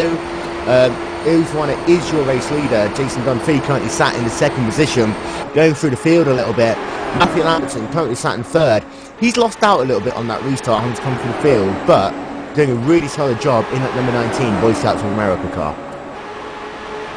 Yeah, and that was unfortunate for Matthew Lambertson in the number 19 car, but he is still sitting on podium position, so if we do not get any more cautions, I don't know if he's going to have a chance to catch up, but he is sitting at a very solid P3 right now, and then anything can happen again, the green flag pit stop. That could bring him back out into a good position. In the fourth position, see Rene Murray is still sat behind Dave Jinks, using Jinks to his advantage, just being able to save himself a little bit of fuel, and we pulled around the around the racetrack a little bit. Rene Murray, one of his strongest showings in the Afterburn IndyCar series in that Eastern Canada number 15 car, and Rene Murray is doing a pretty good job there in the fourth spot. Yeah, and saving fuel, like, maybe they're hoping the strategy, to get in on that green flag pit stop, get in, take as little fuel as possible, so they can. We've got Dave Jinks is pulling into the pits. Yep, for our first proper green flag pit stop here, Dave Jinks is now going to allow Rene Murray, as Robert Carlson there gets past Rene Murray, somewhere in that mess, as I think Rene Murray just a little bit too conservative, running the second groove, and then Robert Carlson manages to stick it down the inside lane, and boom, Robert Carlson is now up into the fourth position. As just how slow is this pit lane here as you're looking on board with Dave Jinks? That's 35 miles an hour, I believe, and that's almost a school zone. That's horrible. That's got to be torture for him. So Dave Jinks, cars going by, filling up the Sunoco race house. He needs himself one more caution if he's going to make this race go to the end. He needs one more caution and a little bit of fuel saving, in fact. So Dave Jinks cannot currently make this race on this tank of fuel. He's going to need one more pit stop. As you see here, he's going very, very gently round the pit exit. The second line is the safest, just because of the way the banking is on that track apron. Now he can bring the car up onto the racing groove. And that is a perfect example of how you successfully do a pit stop here. And a pretty nice pit in time there for 39.992. Yeah, good job for Dave Jinks. And you're right, he does need a caution to get some laps back, to get back on that lead lap and definitely get some fuel. Meantime, up front here, you've got Robert Carlson did successfully get the position back from John Ailes. No, you mean Rene Murray. Spin. Caution out, and that is going to really, really hurt Dave Jinks, as he's going to be caught even more laps down, and that is Philippe Lambert in the 08 machine. And just having a look back on the replay, Philippe Lambert coming in turn number 1, and then ahead of him, Robert Carlson clipping the apron in the number 98 Coca-Cola machine, coming up onto the racetrack. I think John Ailes got a little bit of damage, but he's able to carry on, but Philippe Lambert is stuck in the tyre barrier, and the catch fencing even. So we're under our 6th caution of the day here, as Robert Carlson in the number 98 machine, spinning it on the exit of turn number 2, just getting it onto the apron a little bit. His day is over, as is Philippe Lambert's. Yeah, like, Concrete Monster, we've talked about this before. He's multiple victims. You get down on that apron, you lose your concentration, you allow your car to get down there, and you just lose traction, and there's nothing you can do to collect up your car. So here they come down pit road once again. He's want to bring the field down. He's seen Matthew Lambertson there trying to drag race, chasing down pit lane. This is always interesting when these drivers really start to get it. And they know now this could be their last pit stop. as they come in to take top up on Sunoco Racegas. So for Ease Warner, he is wanting to get the lead out of this race. Let's see whether or not Matthew Lambertson can try and jump him like he did earlier on. Looking for the race off pit road, and it looks as though they come out as they came in. Jason Dunphy keeps the second position with Matthew Lambertson keeping the third spot. And now you've got to try and find your way to get around Ease Warner if you're going to want to win this race. Matthew Lambertson definitely wanted that. If this stays green from here to the finish, it's going to be very close to not have to stop again. The guys in second and third that can save just about a lap or two over the full fuel run, I believe they can make it the entire way. For Ease Warner, however, he is right on the border. You can tell already he's literally clutched that card, and as has Matthew Lambertson, as I think he's doing one of his famous toilet breaks there. Well, and also something to note that this restart will not be led by Philippe Lambert. Philippe Lambert is actually out of the race after being caught in that incident with Robert Carlson, which brought out this caution. And disappointment there for Carlson in the number 98, who was having a great drive. Same also for Philippe Lambert in the 08 machine. He's led some laps today. He wasn't that good on restart, but he was definitely in the shot for trying to get himself a top 5 position at times.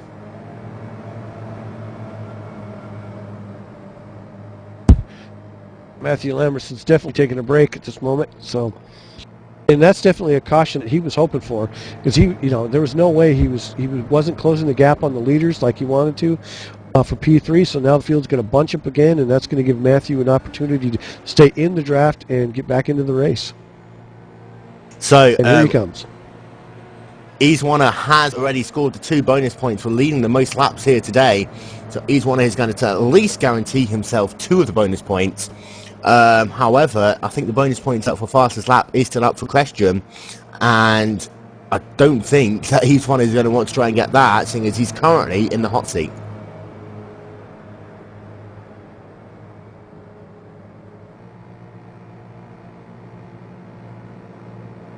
Yeah, I think we're about to see the race to get a lot more interesting now that we have 3 cars up there wanting to battle.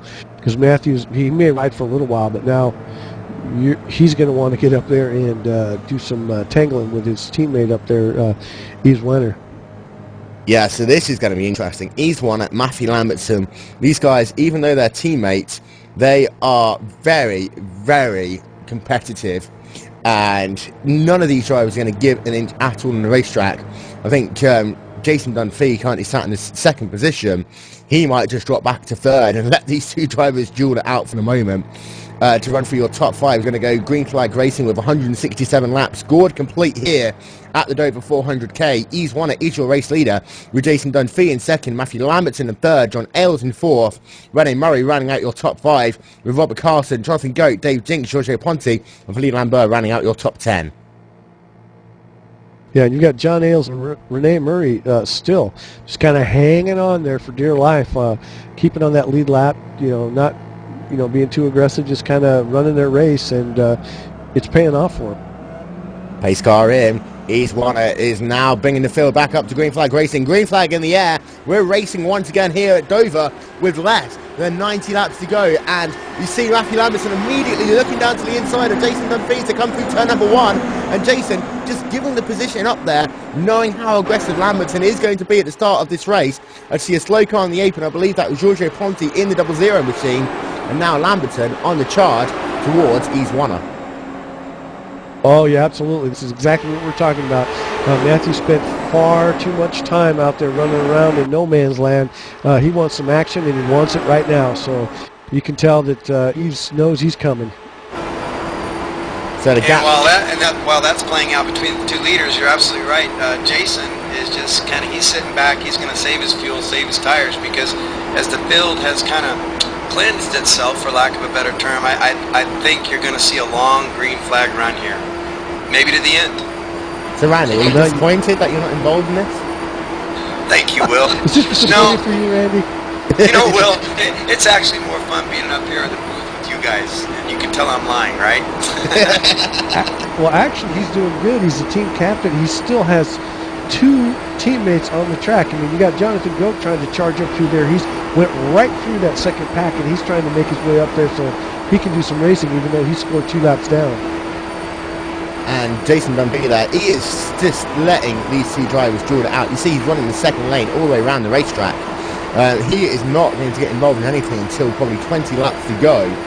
And he's won at Matthew Lambertson. They are, I think, waiting, for lack of a better word. Matthew Lambertson is a very, very aggressive driver, but maybe, as you were saying, Randy, you're trying to hit a fuel number for now to then attack Ease Warner later on.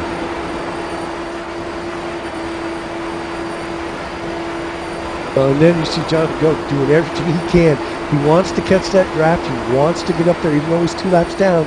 He wants to get up there so he can help his teammate out. It's helping him in the draft and trying to help, save fuel. So.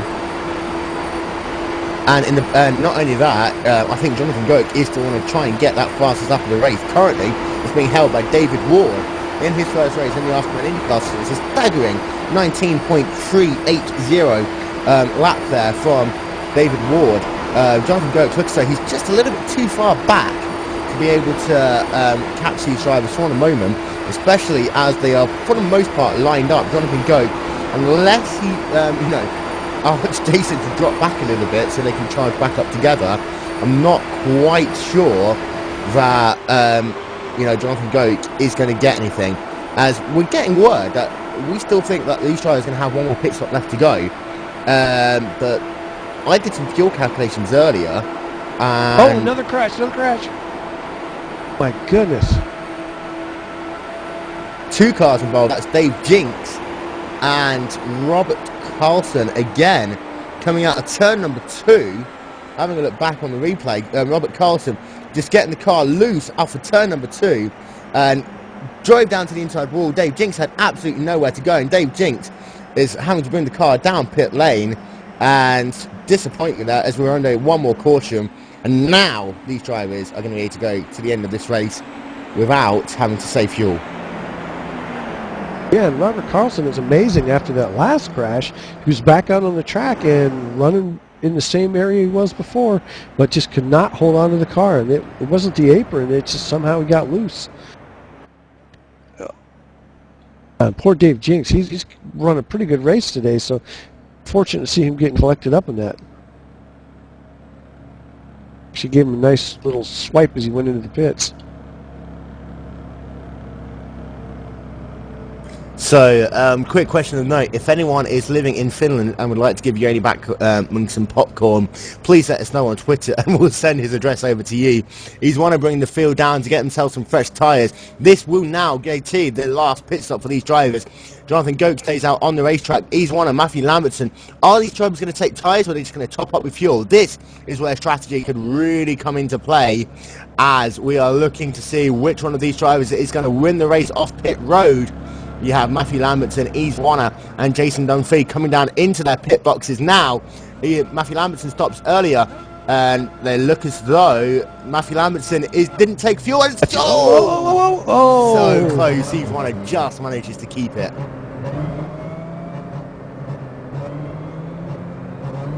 How's that going to play out for Jonathan Goat getting his lap back? Does that mean he's going to have to pit again? Because he did not take tires and fuel, or do you think he's just staying out because he's a lap down and he'll jump into the pits now? Well, pit road isn't even open for Jonathan Goat until they come down this time by, so for Jonathan Goat, his first opportunity to pit will be as the pace car rolls through turn number 3 and 4. If I was Jonathan Goat, I would stay out, personally. I'll be hoping for another caution. Oh, it looks like he's going to go in. Nope. No, he stays out. He's going to get the wave around, putting himself back onto the lead lap. And that's going to give him the shot at a top 4 finish. For Jonathan Goat, I think that is his best option, Otherwise, he'd have to come through the field once again, regardless. But at least now he can do so being on the lead lap. And if he has to do one more splash and dash, at least he knows that he has half the cards in his hand right now. And I'm looking down on pit road, Dave Jinks. He might be able to get some repairs to his car, get back out on the track, but definitely Robert Carlson is hosting a barbecue in the pit stall there. I do not think he'll return to the race. Yeah, I'd like myself a nice Frankfurter sausage and a burger with some fried onions and mustard, please. He's definitely smoking something there, so it should be ready for you any minute now. Hoping to see Dave Jinks, hoping his pit crew can bang out some of those dents and get that suspension fixed so we can at least get out there and finish the race, because he's always been one of our favorites out there, especially out here in Dover. So he's a good guy. Yeah, Yves Warner is still leading the way here at the Dover 400k on Glacier TV, round 8 of the Afterburn IndyCar series, and it's going to be an interesting finish to this race, I think. You know, with Jonathan Goat coming slowly into the picture, if Jonathan Goat can try and get around the two drivers of Rene Murray and John Ailes quickly enough, then he has the opportunity to try and attach himself to, with Jason Dunphy, to charge down this lead pack. Matthew Lambertson and Yves Warner, you know, they're going to go tete-a-tete. Jason Dunphy is going to, you know, be the wild card here. No one's really seen just how aggressive Jason can be in this race, in that number 24 AeroX racing machine, but do not count out the Sugar Plum Fairy car of Jonathan Goat, the number 13. Absolutely. He's as aggressive as it comes. He's going to do everything he can to get himself back into the race. So we're going to see if this strategy of getting his lap back and hopefully his fuel and tires will hold out long enough to that strategy will work out for him. So the lights are out on the pace car. Two drivers getting the wave round, Giorgio Ponti and Jonathan Goak. And Jonathan Goak is going to put himself back onto the lead lap. John Ailes is just coming out of pit lane momentarily. And these drivers need to get themselves a move on to get themselves back to the back of the field. As you see there, John Ailes just now slowing down. Be careful, be careful, be careful. And Dave Jinks, I believe, has got himself an end-of-line penalty, so all these drivers are going to have to go around him. Same with Giorgio Ponti.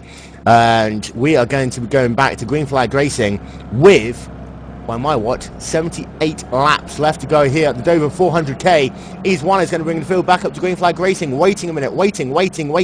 Now he bolts. And Matthew Lamberton just timed it perfectly. He's going to go right with him. Jason Dunphy is about 4 car lengths behind, and he has got Rene Murray right there with him. Jonathan Goak, however, he looks like he's being held up a little bit by John Ailes as they come through turn number 1 and 2. John Ailes just moving aside. Big crash, I can't believe that. I think there's both of your leaders there involved. Oh my gosh, that's exactly what you don't want to see this late in the race. Yves Warner, after leading the most laps here today, just coming off turn number 2, getting one wheel down below the apron, as you said there, Doyle. And Matthew Lambertson, how he didn't get damaged in that, I have no idea.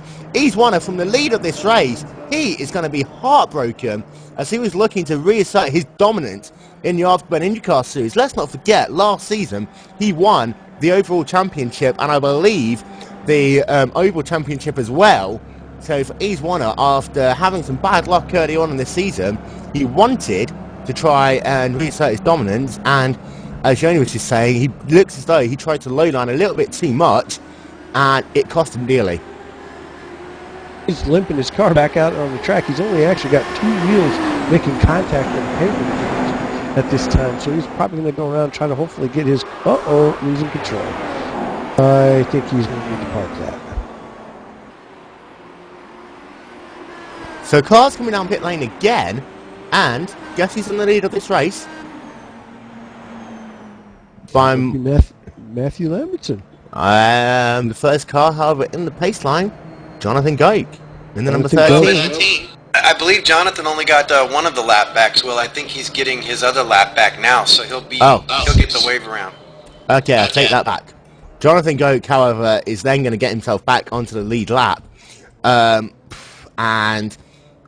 the race out of pit road, Matthew Lambertson, I believe, leads that one perfectly fine. Jason Dunphy in second.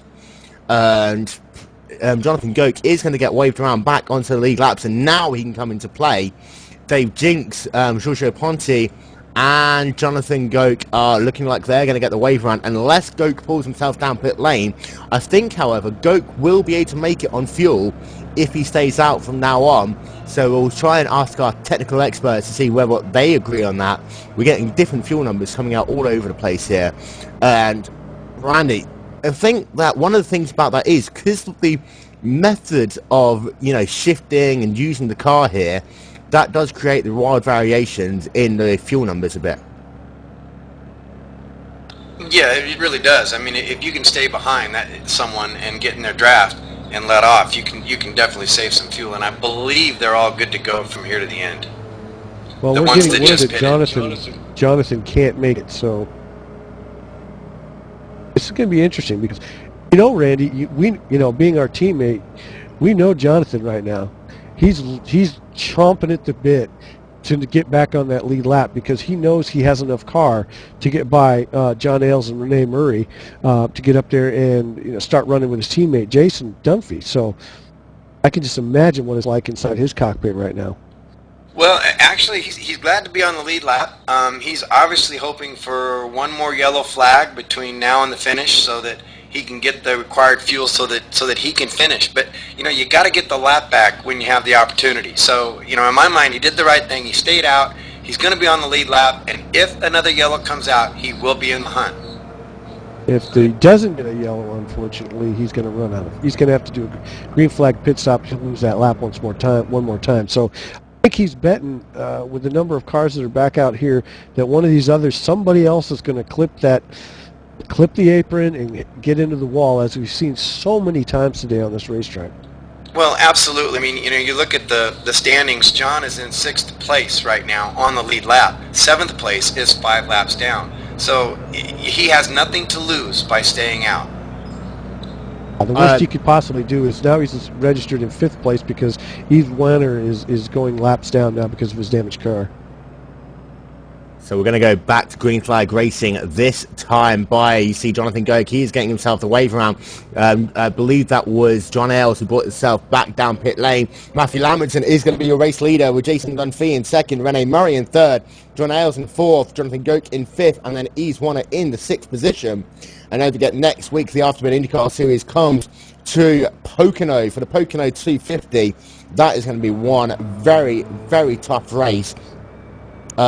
Next week, and then the week after that, the Men Cup London Endurance Challenge. We'll talk about that once we go back to green flag racing. And I have to give a big shout out to Daniel Lee, who successfully completed the London Marathon today in this effort to raise over £1,600 for Men Cup, the charity that deals with learning disabilities.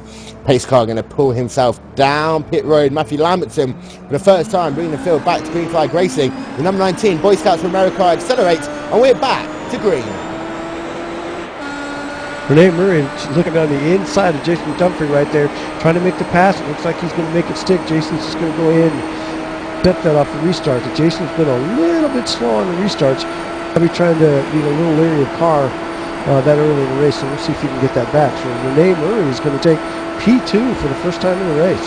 Yeah, the highest that Renee Murray's actually ever run in green flag conditions in the Afterburn IndyCar Series.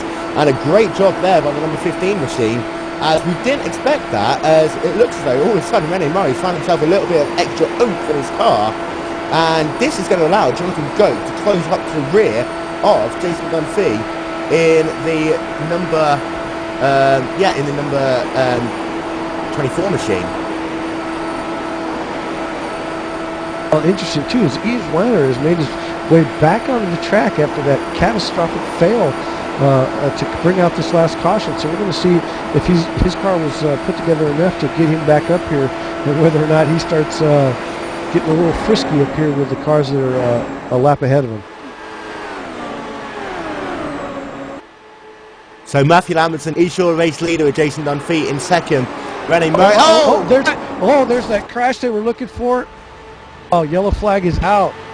What? Getting in the back of who did get is Rene Murray just getting into the rear of Dave Jinks. And Dave Jinks, yeah. Dave Jinks was getting out of the way. Rene Murray, for some reason, wanted to run the high line, and they were going to go free wide anyway because Jonathan Goke was putting it down to the inside lane. And it looks as though just as Rene Murray got himself to try and go on the outside, it looks as though he just scraped the wall down into Dave Jinks. No damage to either of their race cars, but what the hell is going on between those two drivers there? I have no idea. Now you got Jonathan Goke, because now you can bet his pit crews is jumping up and down, because now he's got the opportunity to go in, keep his position, and get the amount of fuel that he needs to finish this race. Now you've got Matthew Lambertson, Jason Dunphy, and Jonathan Goke. There's going to be a battle up front.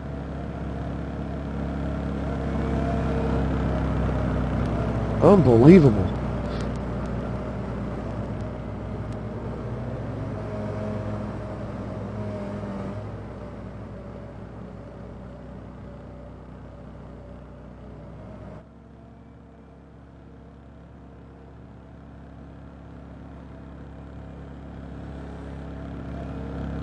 Well, and I'll tell you what, Randy, I'm really feeling for Dave Jinks. That's just a shame. He's done everything he could to try to stay out here on this track and run. You know, last time at Dover, he was a dominant force, and he's just having really, really bad luck today. Yeah, it is unfortunate for Dave, but as we look at the field now, we've got 4 cars on the lead lap, and like you say, Jonathan worked his way back from 2 laps down, so we should have a pretty good shootout, and once again, maybe we could go green to the end. It looks like we'll have about 55 laps to go when we get the green, roughly. There's not going to be a lot of cars left to bring out a caution, but say Jonathan just went ahead and pitted right there, so he should have enough fuel and tires to get him to the end of the race, so we'll see what happens right here.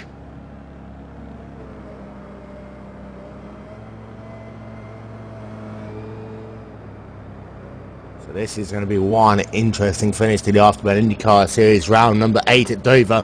A race full of calamity, mayhem, crashes and drama, and we all expected this coming in, but I think that the amount of cautions we had just a little bit on the heavy side here today. Will, would you like to ask me once again if I'm disappointed if I'm not still in the race? Randy, are you disappointed that you're not still in the race? Being involved in 2 of those crashes.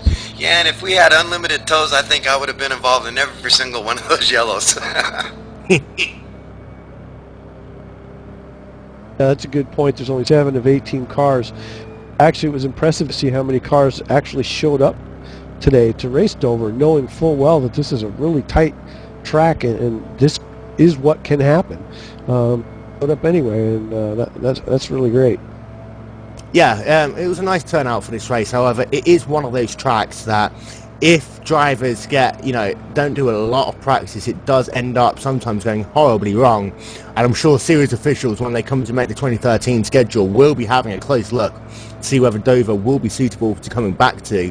However, next week going to Pocono, that's going to be an interesting racetrack.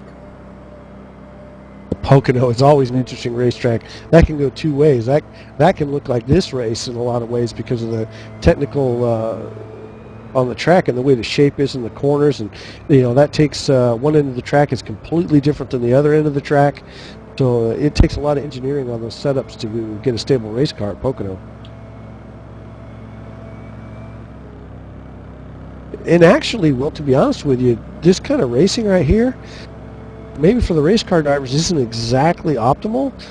For the fans and the people viewing, this has been pretty exciting, to be honest with you.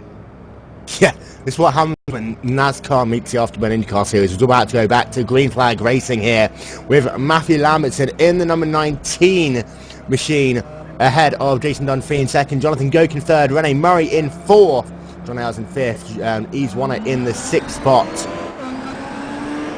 And let's not forget... Go on. Well, you see Yves managed to sneak up in there, even though he's scored 2 laps down. He's up there running with his buddies, and it's definitely going to be between Jonathan Goke and the second position that he's looking for. Yeah, Yves Warner is on the charge. He does not want to be finishing this race 2 laps down. And Yves, pay attention here. Be careful when you get through this field. Don't cause too much of an incident here once again. As let's not forget, when we go to Pocono in 1 week's time, it's going to be incredibly tough for these drivers to not only familiarise themselves with a new tyre model, a new aero package, and changes to a car, but also Pocono is one of the most difficult tracks on the Afterburn IndyCar Series. On the oval side, you see Yves Warner looking down to the inside, Jason Dunphy giving him very little room there. Yves Warner, at some point you're going to have to back out the throttle and let these 2 guys race for position, because otherwise you are going to be the cause of the next caution. He's looking down to the inside once again, and Jason Dunphy there just very wise, just getting out of the way. That's absolutely. I really hate to see Yves being this aggressive, being 2 laps down like this. Now you see Jason Dunphy's managed to lose another position.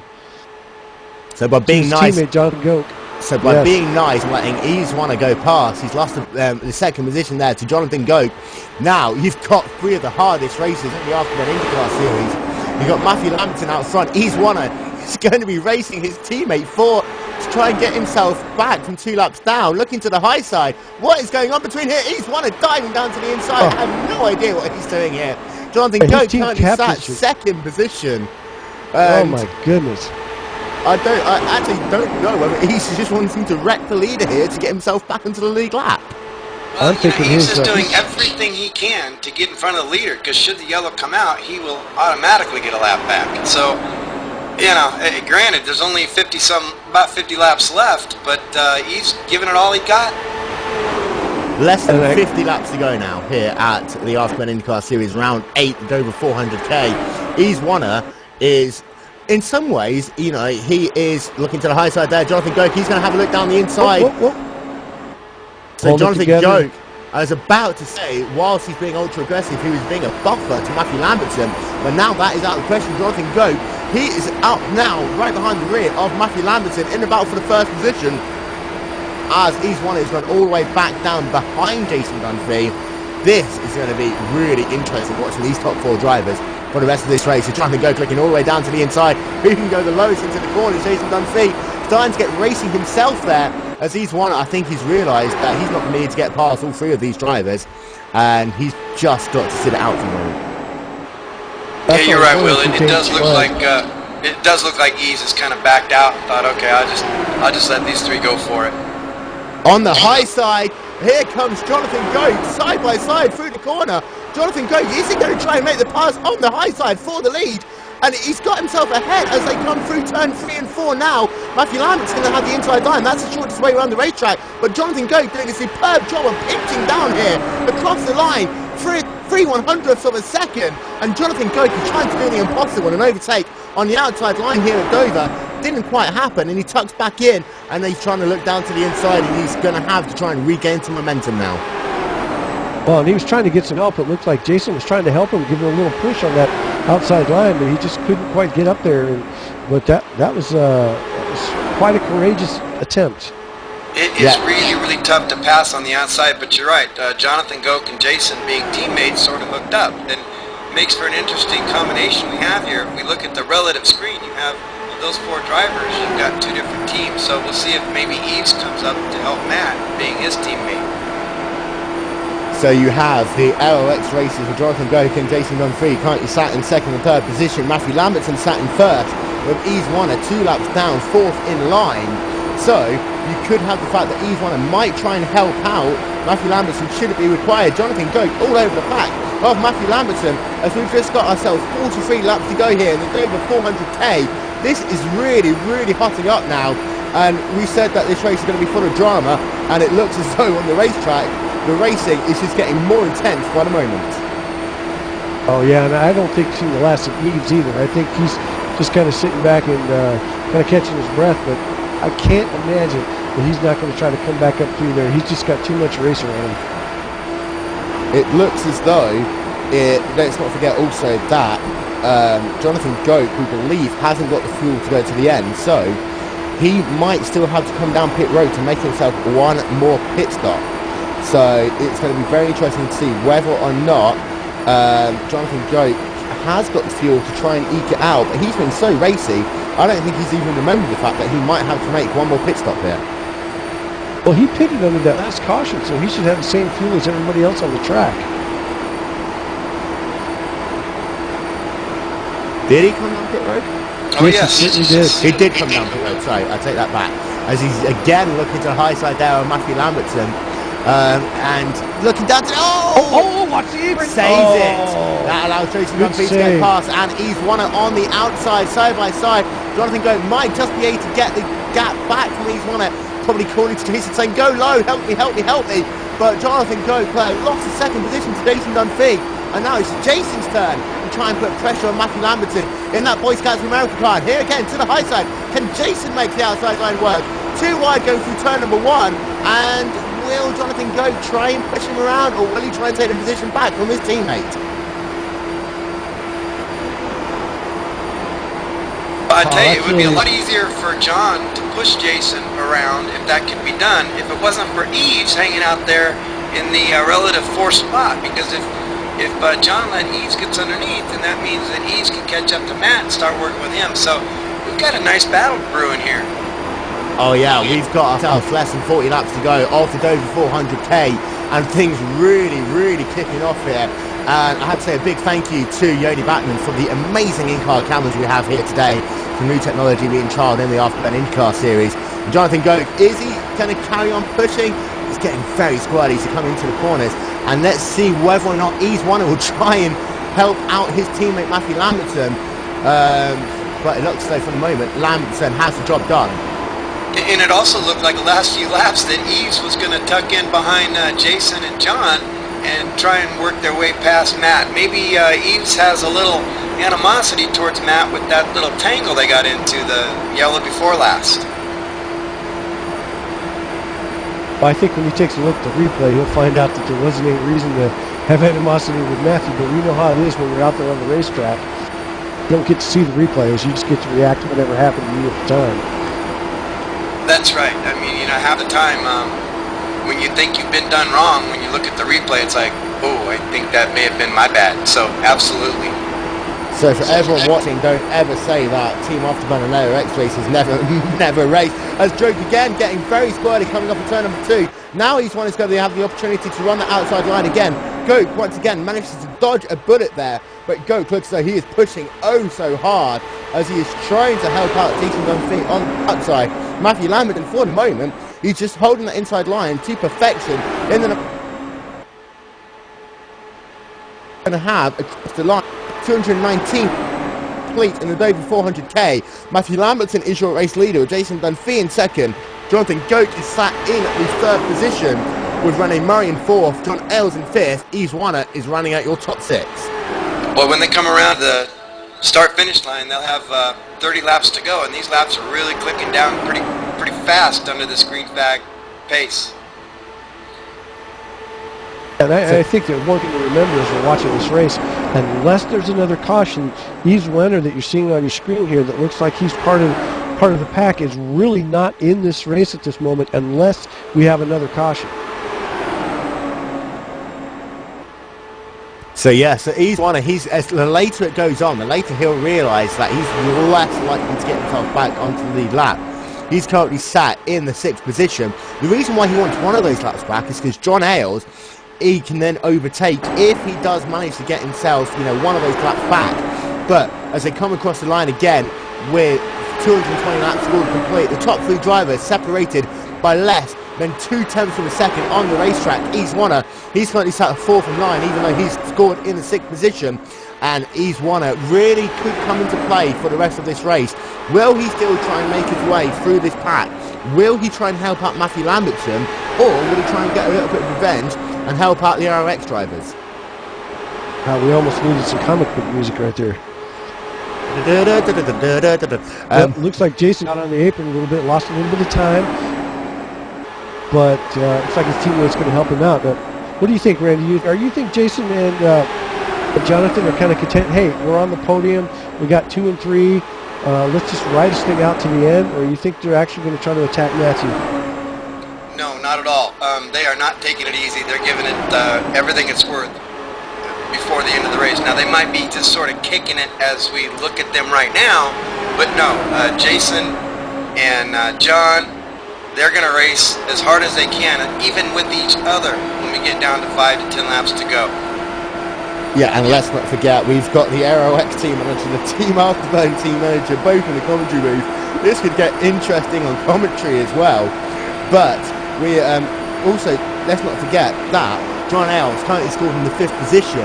With Yves Warner being able to tag himself to the back of this group, John Ailes is only about a straightaway, less than a straightaway even, from losing that 5th position to Yves Warner. I see John Ailes coming past the start-finish line now. Matthew Lamberton doing the same thing now. So that gap is less than 4.5 seconds from John Ailes going down a lap to the leaders and losing that 5th position to Yves Warner. And that may be another strategy that he may be aware of that. And one thing I do want to point out, though, Randy, is that there are 2 ROX cars on the lead lap and only 1 Afterburn car on the lead lap. How disappointing is that, Will, that you only have 1 car on the lead lap? That must be pretty disappointing for you, Will. Are you okay? Yeah. You be all right? But when we consider the fact that 4 ROX races entered the race and only Two Afterburn members of the race, 50-50, we're both even. Meanwhile, on the racetrack, as they got less than 20, they got themselves 20 laps to go at the flag here. Matthew Lamberton is your race leader, with Jason Dunphy still sat in the second position, Jonathan Goke in third, Rene Murray in fourth, John Ells in the fifth spot. He could lose that in the next 5 laps or so. As you see, Jason Dunphy still putting the pressure on Matthew Lamberton in the number 19 Boy Scouts of America car, with Edwan in the 6th position. And then you have Giorgio Ponti currently in the 7th spot and last on the racetrack. And the race is really taking a toll on some of these drivers. But up front, the battle for the top 3 positions is still going on well.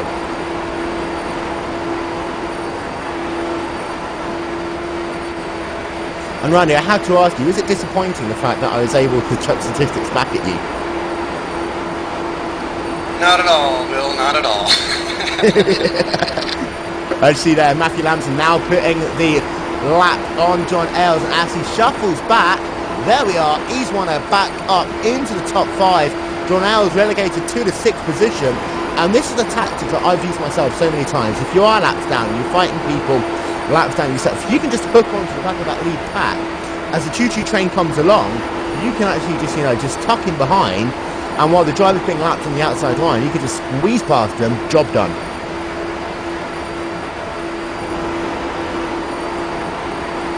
So I'm going to have to ask... Go on. Good. Nope, you go. I was going to say, with less than 20 laps to go here, can Lamberton resist the pressure from Jason Dunphy? He gets himself a little bit high. This is allowing Jonathan Goke to get himself back into the 2nd position. Jason Dunphy is going to be relegated to 3rd with less than 20 laps to go. And I'll tell you what, it's go time between these 2 drivers. But will Jonathan Goke be able to do something to try and attack Matthew Lamberton with 15 laps left to go at the line? And we saw it once again, that apron. Jason just got a little bit tired out on that apron, and it moves him right up the track. Fortunately, it wasn't enough to collect him into the wall, but again, that apron is just evil here at Dover. Yes, it is, but as close as you can get to that apron without touching it is the fastest way around, and that's why you see the drivers, to get those fast laps, they are dancing on that apron. Yeah, just like Texas Motor Speedway, you want to get yourself all the way down to the white line, literally running on it, but don't go below it, otherwise you just lose all form of grip in your car. You'll be spinning around and hitting that outside retaining wall quicker than you can say anything else. Jonathan Goke right behind Matthew Lamberton, as we have got ourselves less than 15 laps to go of the Dover 400k here on Glacier TV. This battle is still going on. Matthew Lamberton is defending well from Jonathan Goke. He has moved himself up into the 2nd position. Jason Dunphy is in 3rd. And I tell you what, it looks as though Goke's trying to find a gap that doesn't exist at the moment as they come down the back straightaway. Really, really close racing between these 2 drivers, and it looks as though Matthew Lamberton really does have what it takes to hold them off for the moment. But as we enter ourselves, with less than just over 10 laps to go, this battle is far from over between these drivers, and with Goke being such an aggressive driver, he's going to try and find a way past if he can. Boy, and looking at the lap times, it looks like the lead pack is probably going to catch a couple of lappers up there, so we'll have to see if that plays into the outcome of the finish of this race. Looking to the high side once again, Jonathan Goke tucks back into the draft of Matthew Lamberton. Will Jason Dunphy try and help him on the outside line should he go there? You see Jason looking to the high line already, always getting himself outside Jonathan Goke. These 2 drivers, if they work together, time and move properly. We saw about 20 laps ago how Jonathan Goke could get outside and get a nose ahead, but just wasn't able to get the job done on Matthew Lamberton. Will these 2 Aerox racers be able to navigate the high line successfully, as Yves Warner is still sat 4th in line? So he can still come into play to help his teammate, Matthew Lamberton, even though he is 2 laps down on the racetrack. But I think he's going to want some kind of retribution from Matthew Lamberton earlier on, even though there was no harm, no foul there. But I think Jonathan Goke is trying to find a way past Matthew Lamberton, as we have got ourselves less than 10 laps to go. Goke just clipping the apron there.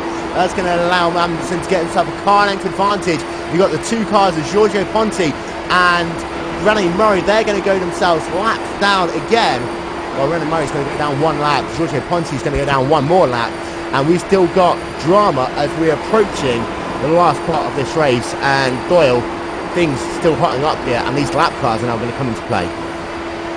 It just depends on how well they hold their line and whether they're going to hold up the leaders, and Matthew's going to get stuck behind one. And anything can happen here. You always get a little sweaty when you got lap cars, especially coming around the corners. They managed to get... Go on. I'm kind of noticing here, Randy, do you think that maybe Jason's car might not be quite as fast as Jonathan's?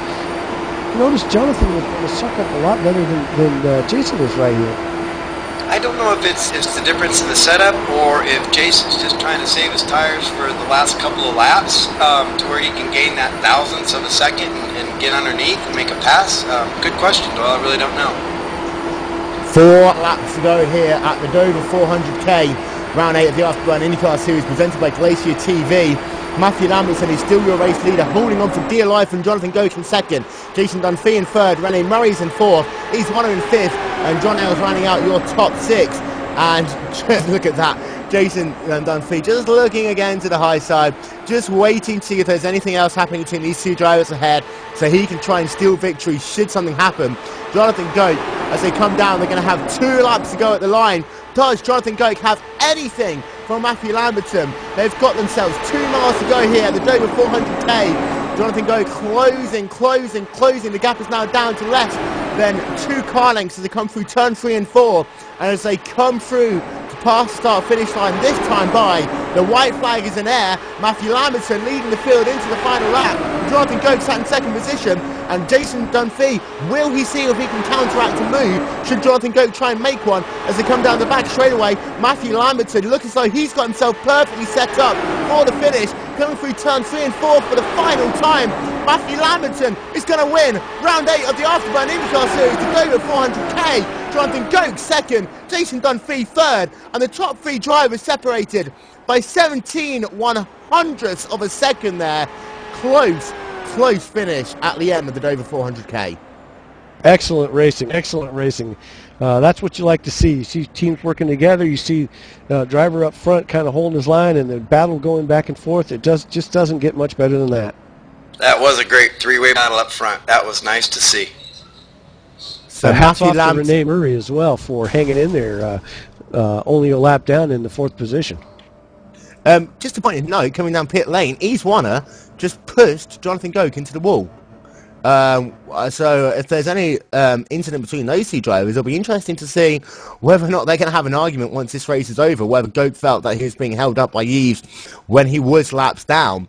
But to run through your finishing result, Matthew Lambertson in the number 19 Boy Scouts of America Team Afterburn car gets race victory by 9/100ths of a second from Jonathan Goethe, one of the closest finishes in Afterburn IndyCar Series history. Jason Dunphy comes third, 17/100ths of a second behind the race winner. Rene Murray in 4th, East Warner in 5th, John Ailes in 6th, Giorgio Ponti in 7th, Dave Jinks in 8th, Robert Carlson in 9th, Philippe Lambert in 10th, who led some laps earlier on under caution, Julian Pham in 11th, Joachim Politzner in 12th. David Ward, after a great start to this race, ends up coming home 13th after being involved in 2 incidents in the space of 5 laps. Jeffrey Kohlberger in 14th. Disappointing day for him. Disappointing day also for Randy Crossno in the number 4 AeroX Racing Machine. And then Andrew Aitken in 16th, Brian Simpson in 17th, and then Mike Larson last after completing 1 lap. Yeah, and I feel really bad for Randy. That's got to be really disappointing for him today to finish in 15th. Just a heads up. So just a very quick heads up that Jonathan Goethe is classified in the 2nd position, not Jason Dunphy. Just a little bit of an issue of our timing and scoring. Jonathan Goethe did indeed get ahead of Jason Dunphy across the line, so you can now carry on, Randy. I'm not disappointed at all. That was kind of fun to be up in the booth and watch a really good race, especially at the end there. So thanks for having me. So time to do a little bit quick post-race interviews. We're going to start with your race winner, Matthew Lambertson, the number 19 Boy Scouts of America Team Afterburn car, scoring your first victory this season in the Afterburn IndyCar Series. Close finish there. And how hard was it to hold off Jonathan Goethe and Jason Dunphy at the end of that race? It wasn't hard because it's impossible to pass on this track unless someone makes a mistake, so I was just holding my line. You say it's hard to hold that tight a line for that many laps because the steering wheel was bouncing around so much, but besides that, it was easy. You say that at one point, Jonathan Goke managed to get not only alongside, but get a nose ahead on the outside line with help from Jason Dunphy. But was that just the fact, you know, you were just being a little bit cautious on that inside group so you didn't brush up into him? Or were you just, you know, playing him a little bit to try and get his hopes up?